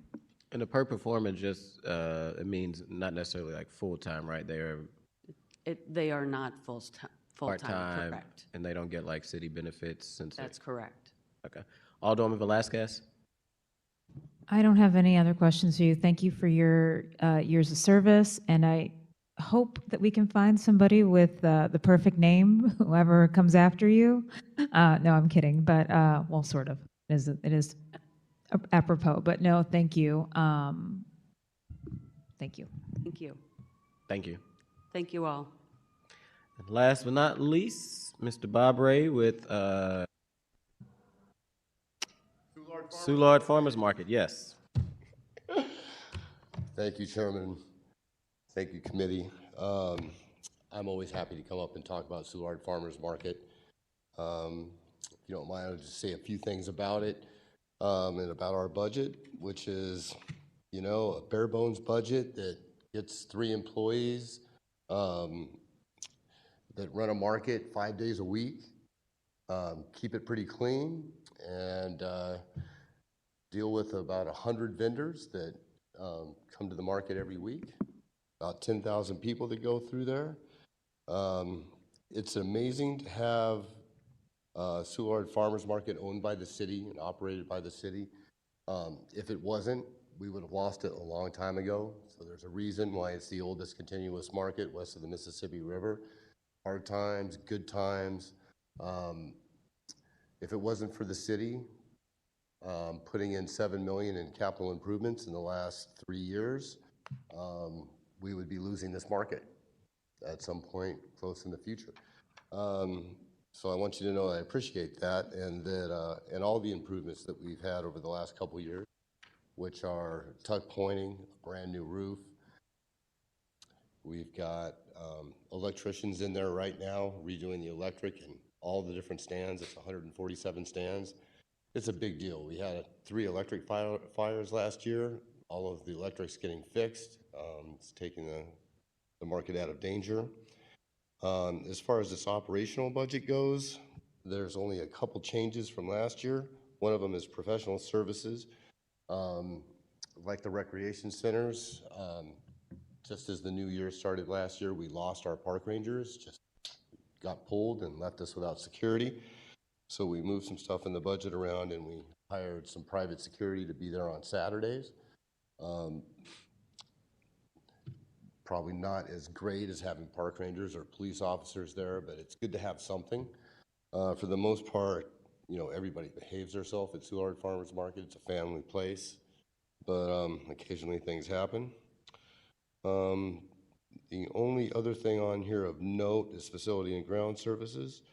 You'll notice that it stays the same year after year and will remain the same in the next couple years because we signed a 5-year contract with no 3% increase with Republic, the MTR trash, which is one of our biggest bills.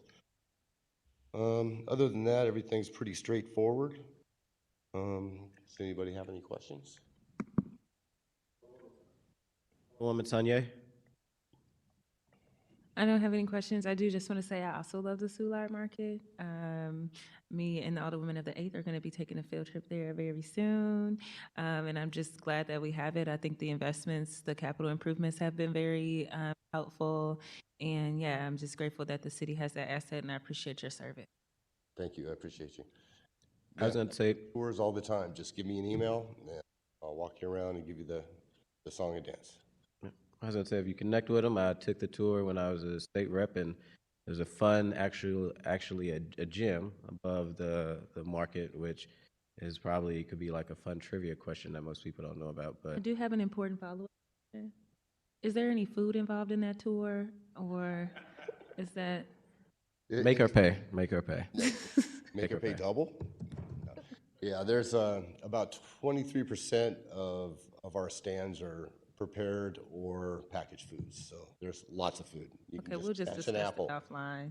And I think they take cash via credit card, all those Venmo, Cash App. So you got plenty of options, Alderwoman. Chairman. Alderwoman Velasquez. They're modern farmers, that's correct. I don't have any questions, but I also like food. So anything you can bring back or share. All right. Well, thank you, Mr. Ray. Like you say, I think Soulard Market is like a very cool, unique thing we got. My mama used to love going down there and getting her green seeds from down there. You just can't get them anywhere. They got some really good green seasoning. And thank you for your commitment to the market, and recommend all colleagues to take a tour of the market. Sounds like the 7th and 8th is doing it, and you didn't get an invite, all the way from the 6th, nor did I. But maybe we could take our own tour. It's been a while, but thank you for the work you do. You're all invited. Thank you.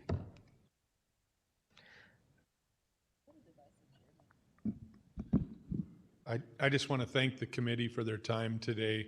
We really appreciate your positive feedback. I want to thank our team behind me, but not only behind me, our team that works every day that aren't here today. So the kind words are appreciated, and we are here for you.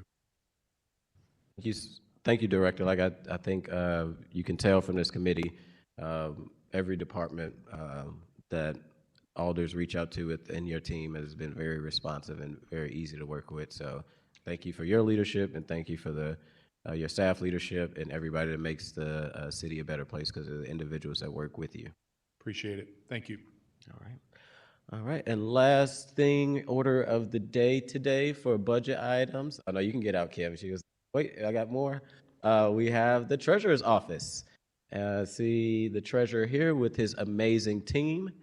He can come on up and introduce himself and also introduce the amazing staff he have with him, and then you may proceed within your budget, Mr. Treasurer. All right. Good afternoon, everyone. Good afternoon. Okay. I'll be more formal. Good afternoon, Mr. Chair and members of the committee. My name's Adam Lane. I have the pleasure of serving as the treasurer for the city of St. Louis. I have members of my staff here, too many to name, but members of my parking division, treasury staff, executive staff. Yeah, we got everyone here, and a lot of people watching online as well. The presentation is up there, and you all have a copy, so I'm ready when you all are. When you are. All right. So we can go to the next slide. I always like to give, or one back. I always like to give a overview of what we're going to be talking about. Well, one slide back for the table of contents. Cool. So I'll be starting with just an introduction of the office, very briefly, and then describing the parking division as an enterprise fund. Then I'll be going through the parking budget for you, so where we ended last year, what we're projecting for next year, as well as a 10-year snapshot of our debt balance and reserves on the parking side, discuss any updates and new projects that we have, and then give you the additional budgets under our purview, which would be in your board book, and that's for the Treasury Department and the newest department that we have with the Gateway ID, and then open up to any questions that you all have. Can go to the next slide. All right, so that's me. So three main functions of our office. So doing the banking and managed investment services for the city. So we support our city departments on that side, and then also look to grow the investment accounts for the city of St. Louis, all of which is booked back to general revenue and provides income for the city to be able to use in its operating budget. And then, of course, managing the parking division, we have around or just under 8,000 metered spaces all across the city, as well as a few residential parking districts. And then we also have a little north of 15 garages and lots that we manage across the city as well. And then, of course, we do financial empowerment services. The goal is to have whole home financial literacy and be able to connect folks to the financial resources and capital that they need to live their best financial life. And I also want to thank this board for allowing me the opportunity to speak with you all with last month, with April being Financial Literacy Month or Money Smart Month, and being able to share a little bit about how on the policy side you all can continue doing the good work of making sure that we're economically empowering all of our residents in the St. Louis region.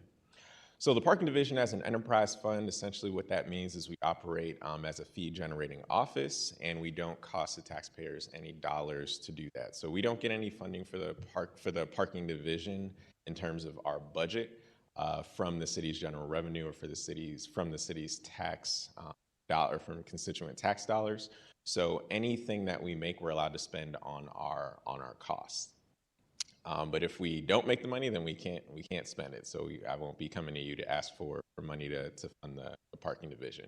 By state statute, we also 40% of our profits go back to general revenue. So that is things that don't go to our expenses, essentially. Any additional revenue that we make or additional profit that we make, 40% of that goes to general revenue coffers by state statutes. Even though it is a parking division, it is a fee-generating office and an enterprise fund. It does not operate as a separate entity from the city, which is why we not only present our budget here, but we also get the budget approved as well. So we'll be getting a board bill together to be able to have that very soon. And then similar to businesses, so if none of that made sense, but similar to a business, you have money that comes in and that funds the actual business. So we have the ability to issue debt, but also we have reserves, and we'll talk about that later, to be able to support developments all across the city, which is what we want to do, making sure that there is availability of parking for parking projects that move the city forward. I usually end or get closer to the end with this, but I'm putting it up front because I want to make sure that we understand the value add that we have for the city of St. Louis's parking division.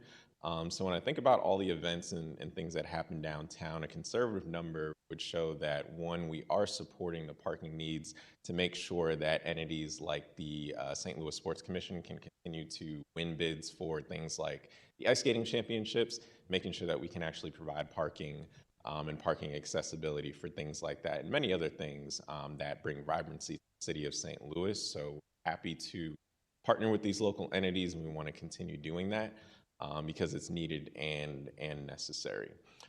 With our local banks, so we have close to $2 billion in managed investments.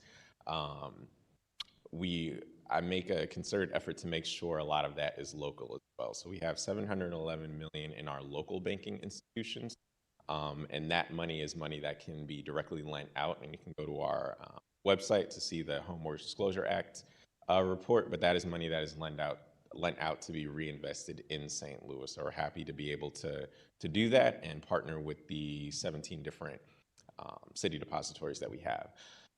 Conservative parking rates. So a parking ticket will cost you $20 depending on where you park. If you park in a handicap spot, it costs you a little bit more. But I always like to put that number out there to look at what our conservative parking rates forego. So oftentimes people don't want to get a parking ticket that costs as much as it would in Chicago because they're like, we're not Chicago, and they're right. But I also want to state that even though this is a fee-generating office, I give this number to show that we also want to do what makes sense for St. Louis residents. So yes, we need to generate revenue for the parking division and also for the city, but we want to do it in a way that is equitable, in a way that makes sense and is responsive to the needs and financial situations of St. Louisans. Since 2019, we've contributed more than $20 million. So that 40% that goes back into general revenue. So since 2019, that's the total that's gone into there. And then in addition to that, we have interest that's booked to general revenue as well from the managed investments, and that's about $50 million. So this might be hard to, well, it's hard for me to see. Let me do this. Not as young as I used to be. But it's in your packet. So this is just last year's budget performance. And we always, since we present the budget, we'll present this year's budget, but we always like to let you know what ended. So those were our projections. So you can look on the left side and then the right side. There's nothing too major. There's one category I will talk about, but nothing too major in the discrepancies. I know that, hiring is always a tough piece. We're pretty good on the hiring side, but we do have open positions which are accounted for in the 14% under budget figure that you see there for personnel. So it's not that we paid people less, it's just we had open positions. So I'm sure you all have seen in many of your presentations the salary savings that come along with that. The only big thing that I would draw your attention to, which I'll talk about more in detail later, is the equipment and improvements, which might be one of your questions. So that is a significant increase. Last year when I was talking about that, most of that is wrapped up into our repair and replacement budget. So like I said, we have parking garages, which are massive outdoor structures. It takes a lot to upkeep them. If you see some parking structures around downtown that are not upkept, that are not ours, you can go into the cost of not only repairing those, but also getting those to where they need to be operable. But we make sure that we keep up with our repair and replace schedule. And so that schedule, we present that on a 3-year basis, which you'll see a few slides later. But it's not that it just increased from last year to this year. It just takes the whole parking portfolio into consideration. And there's some scheduled maintenance that happens in certain years and not in others. So it's not that our maintenance costs just skyrocketed or increased from year to year, and then in a few years you'll see that it decreases. So it's not that our costs have changed; it's just that the maintenance schedule provides what the cost is going to be year to year. Next slide.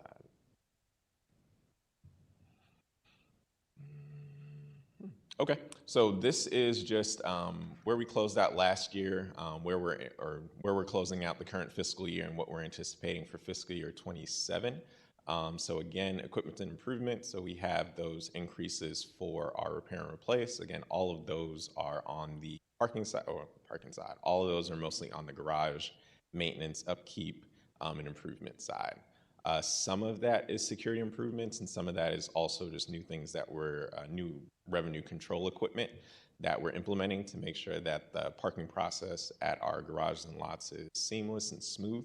But yes, most of that is just to maintain these big outdoor parking structures. Next slide. Okay, so these are our revenue projections for the year. So I won't draw your attention to any specific number, but at the top you'll see the parking meters. So we separate parking meters from parking tickets. And then you can see the garages as well. And one thing I will stress, so if you look at our budget on paper, you'll see the revenue line, and then you'll also see the cost line. That doesn't just mean that is, and then if you see the profit, that is not the profit just on a parking ticket, which tends to be public perception, but included in the entire parking budget is yes, what we charge for tickets, yes, what we charge at the meters, but also the cost of upkeeping these garages. One thing that we have been seeing, so we do have lease space available in a lot of our garages. Well, ever since 2020, we've been tracking and trying to make sure that we can increase the number of parkers that we have, but with folks working from home, going remote or hybrid, and then also with a lot of our garages being downtown, folks just moving out of the downtown area, especially on the office side. We have seen reductions there, so we do have conservative projections with our garages, especially with our master. Next slide. So this is that repair and replacement budget. So we're required to calculate these and propose them to our bondholders every 3 years. And again, this is just looking at the scheduled maintenance for all the garages that we have and what we anticipate those costs to be on a 3-year projection basis. So this, the last few times that I've presented this, it was 2023 to 25. So you'll see this, well, if you're all on the same committee, you'll see this exact picture for the next 3 years, unless anything changes. All right, debt balance. So in order to build garages, we will often issue revenue bonds. So those bonds are basically loans or debts that we pay back through the revenues that we receive from parking. So this is our debt balance. We haven't built any new garages. We haven't issued any new bonds. So you should see the trend line continuing downward as it is. So yeah, so not too much more to say there. The next slide that you see are parking reserves. I'll spend a little time talking about this and you'll see the notes, but we are continually adding to our reserves. So folks will ask, well, if 40% of the profit goes back to general revenue, where does the other 60% go? And part of that goes into the reserve, so it allows us to be able to, like I said, continue to support development projects and other projects that might be around St. Louis or going on around St. Louis that have parking needs. I will say that, of course, you'll see the big dip, and I know I say this every year, so you all are probably familiar with it, but that big dip in 2019 and 2020 was when the former 28-person board had voted to take money from the Treasurer's General Revenue Fund and put it into the city's overall general revenue fund, which I can't stress enough is not very helpful to an enterprise fund, especially when, one, luckily we didn't have to lay off any staff during that. We were able to continue paying our staff during that tough time. But those reserves are what we can use to actually, be able to finance that a little bit better, be able to get those numbers down so that the cost of borrowing is a lot cheaper. So it's very helpful to have a healthy set of reserves, and I'm glad that we are continuing to build that back since that happened. Next slide. Okay, so additional value added things. We often participate in job fairs, things that are going on around the city. I know we participated in parking forgiveness for one of your events, Alderwoman Sanye, but we do like to do this one to, again, just try to be a little bit more equitable, have a heart. And we know that oftentimes people forget to pay tickets, things happen. And if they have higher balances, we want to help them get that down. We do have a parking payment plan program as well, pre-boot and pre-tow, but we do offer that, and we try to do that around the city because we know there's a lot of good things. There are a lot of good things that are happening in the city, and we want to provide additional incentives for that as well. We can go to the next slide. And then here's just general fund contributions. I spoke to this early in the slides, just what that total contribution over 20 million last 10 years has been. But these are just the numbers by year. And then again, there are 2 years in there where fiscal year 20 and 21, there's a zero, but I did add that even though there was a zero, that 0% was zero from the 0.4% because those were years in COVID years where there was no profit, but there was, again, 11.1 million and 5.3 million respectively that went to general revenue in those years. So there were contributions, even though this is the 0.4 or 40% contribution, there was nothing on that line. All right, what we're looking forward to. So we're trying to widen our array of accepted payments. So again, I said we're trying to upgrade our payment systems and garage equipment, and that's to make sure that we can take tap to pay. A few years ago, we upgraded. We were only cash only at events, so we were able to make that transition. We want to keep making it as easy and smooth as possible for people to park in St. Louis, whether you're a resident or a visitor. We are also using our data. We've done this in a couple of places to implement app-only zones. So places where we don't have to have a big bulky pay station on the street and we can have a more beautiful walkway, we want to be able to do that. So we're using our data to see where those places are primarily using the app anyway and how can we implement that. And it also saves us on costs. It's another thing that we don't have to maintain. And of course, there will be options for those who are not smartphone savvy or tech savvy, so there are still options even if we don't have a physical pay station. Security is very important to people, so I like to talk about it. So we have seen a significant reduction since we internalized our security and gotten full-time staff, and it's worked to improve and lock down a lot of our garages as well, especially with our garages most of our garages being downtown and also highly populated areas that get a lot of traffic and interesting visitors on weekends. So this is something that we've committed to and will commit to. All right, on the horizon in terms of parking projects, we're always looking for opportunities to get grant funding, especially to take St. Louis in, I guess not the future now, but take St. Louis into the present when it comes to sustainability infrastructure. So we're going to continue that. And we continue to search for those even in the current federal grant climate. We are always looking to support with development projects that require need parking. And then one of the big things that I want to be able to do this year is conduct a study that identifies public parking availability. I know that oftentimes when it's talked about that a new parking lot or a new parking garage is coming up in the city, people say we already have too much parking. But what's often left out of the conversation is that not all of that is public parking. And I think that goes into a larger conversation around zoning and how development happens when there is a need for parking. So again, if we have a block of 5 developments, each of them might have to have their own parking lot. But if we can be more efficient in how we understand the demands of parking in that area and be able to combine those efforts, now we have 4 parcels that don't have to be lots and can be more space that is retail or residential or something that's adding, or green space, adding to the vibrancy. But it comes from knowing what our actual stock is.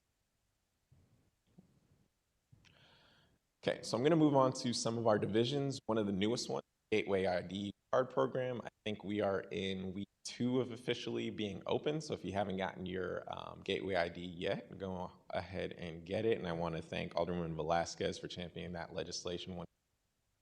At the Board of Aldermen, we've had a bunch of people who have come in to get their ID. They say that it's an easy process. They say that we have great staff, so I like that as well. And that is a quick process. They're here for a good time, not a long time. But yes, this is our total budget. We did want and request 3 folks for this office. A big piece of that is because we know we have to do outreach to the community to make sure folks who need this get this and folks who don't know about it get it. And that's a big job and a big role. We're going to do our best to do that with the staff that we have. But I would really appreciate this group's advocacy in support of the program, because the more that you all support it, the more successful it will be. Next slide.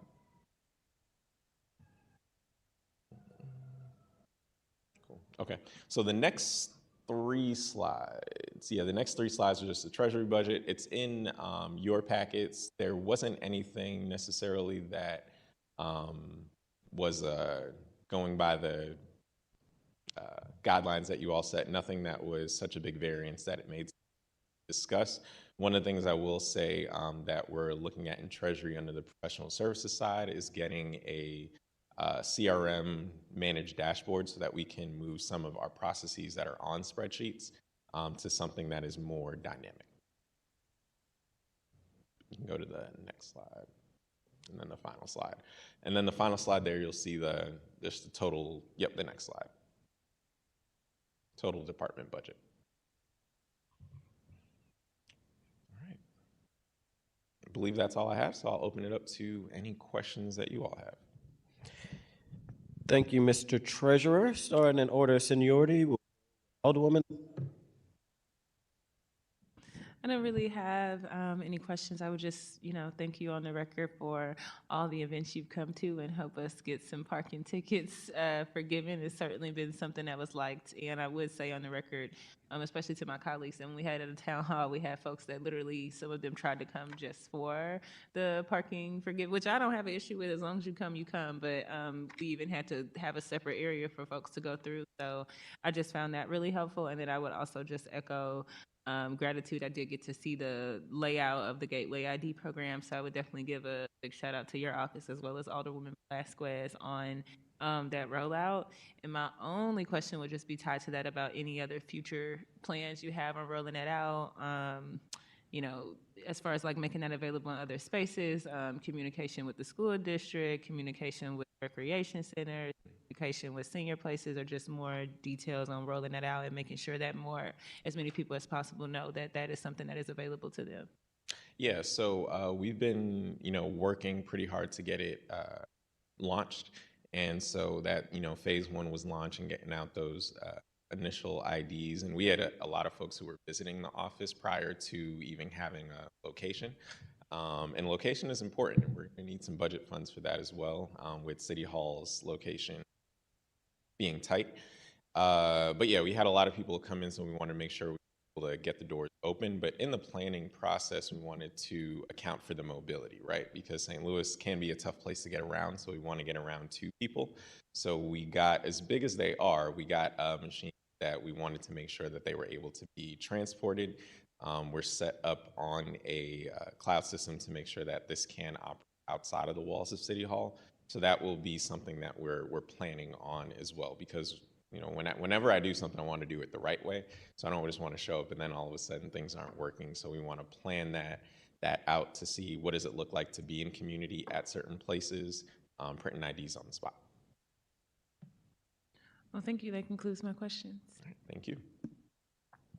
Alderwoman Velasquez. Thank you. Thank you, Treasurer Lane, for being here.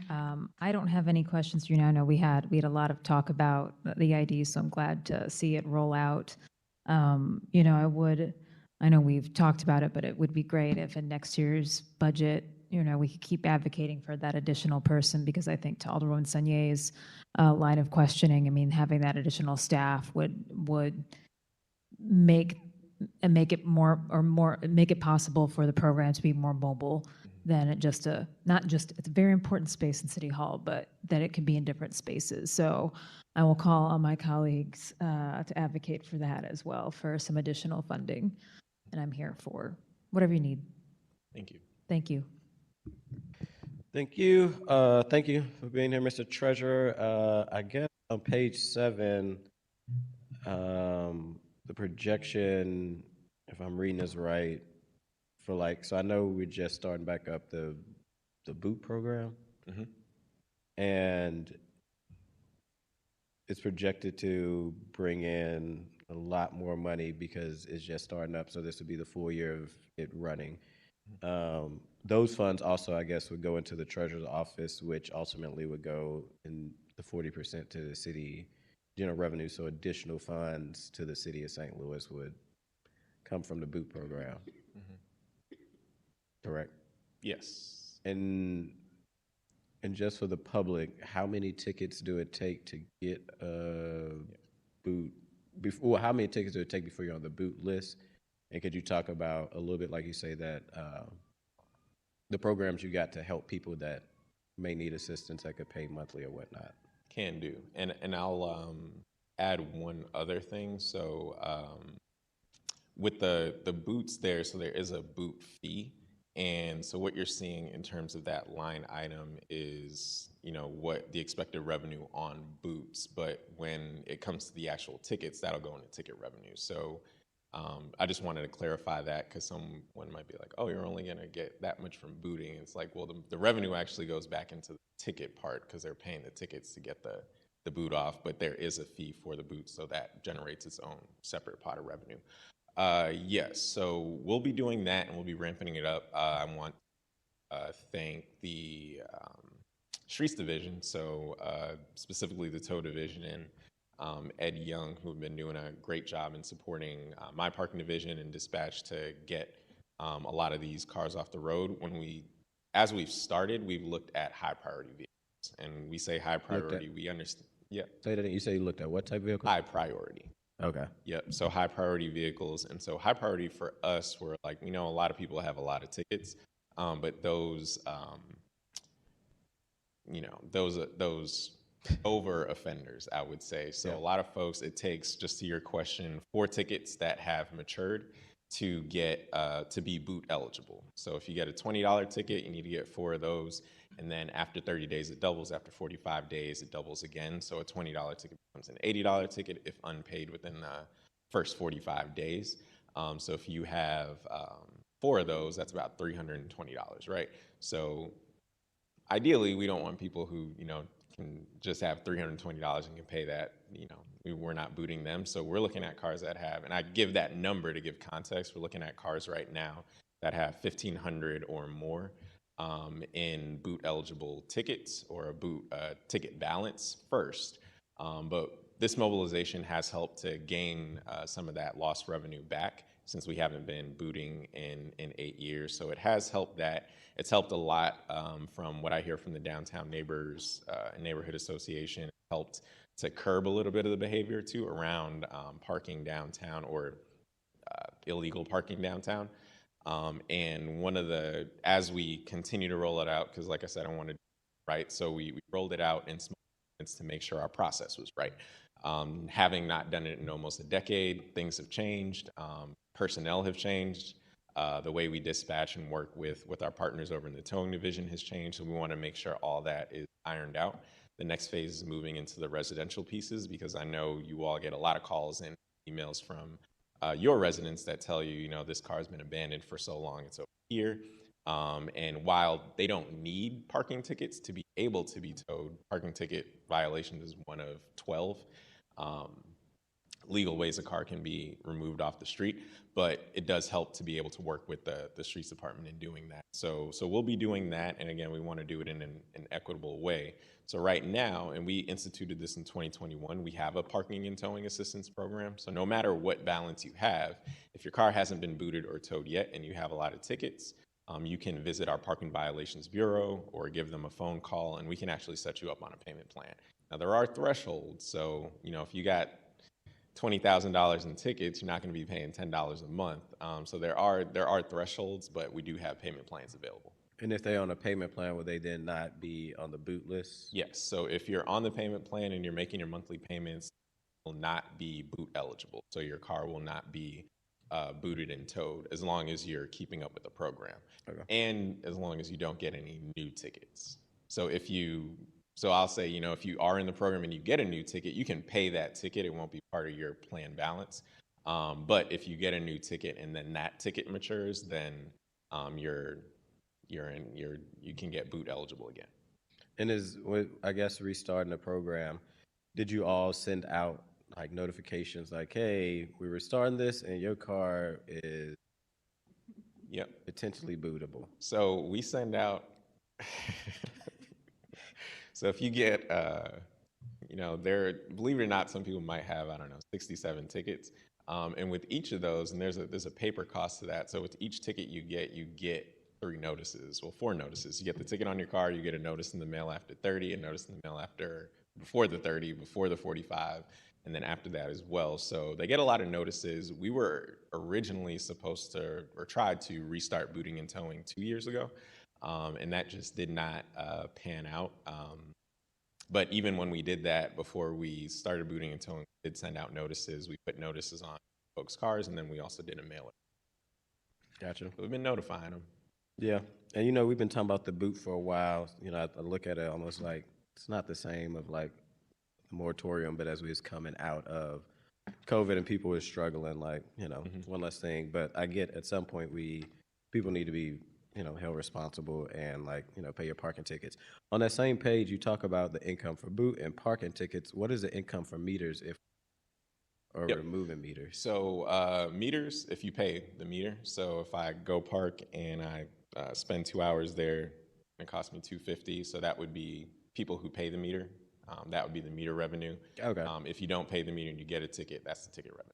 And then last question, could you just talk about, I guess, we talked about the Muni card ID that Alderman Velasquez worked so hard to pass and full support at the Board of Alder. The empowerment budget, could you just talk about like that budget or the office? Yes. Yep. So, and that'll be wrapped up into that parking board bill because it's in there. But with our empowerment budget, so we have, I'm trying to think of the number of staff that we have there. About 5 staff in that office. And we're looking to hire, we just made an offer to our new Director of Financial Empowerment that will be there. And then historically, we've had 1 financial empowerment coach, and we've upped that to 2 to be able to serve more of St. Louis. So that's what we do there. And then also we have a portion that also comes from the parking ticket revenue that does the seed funding for college kids accounts. So that initial $50 that goes into new accounts for kindergartners, that comes from parking revenue as well. Gotcha. Yeah, but we do workshops. A lot of staff have joined our workshops. We had with America Save or St. Louis Saves Week, we had a culminating event in this room. We talked through some financial topics, had some great questions and engagement from city employees. So we're glad that our city employees are seeing this as a benefit, and we want opening the doors to all the city offices to be able to get what they need. Yeah, and shout out to your team for that week because I know they was doing a lot of recruiting, coming in and talking to staff at least at the board, and I know I've seen flyers throughout City Hall and plenty of the emails, and I was able to peek in and see the event, and it was like a packed room. Mm-hmm. The Alderwoman from the 7th would have enjoyed it. They had gourmet soul, speaking of food. So it was a really good educational event, and nobody have any other questions or comments? Appreciate you, Mr. Treasurer. All right, thank you so much. And to your staff as well. Yeah, thank you. All righty then. So with that concludes today's budget conversation. We will start back up again tomorrow at 9:30, where we will hear from, give me 1 second. We will hear from the building division starting at 9:30, corrections at 11. We'll take a break in between, civilian oversight at 1, and then the license collector at 2, and that would wrap up the first full week of the budget committee. Any written testimony, Madam Clerk? We have none. Any announcements from committee members? Everybody, or I will excuse the alderman from the 5th Ward for necessary absence, and I'll take them. All in favor, aye. Any opposed? Motion carries.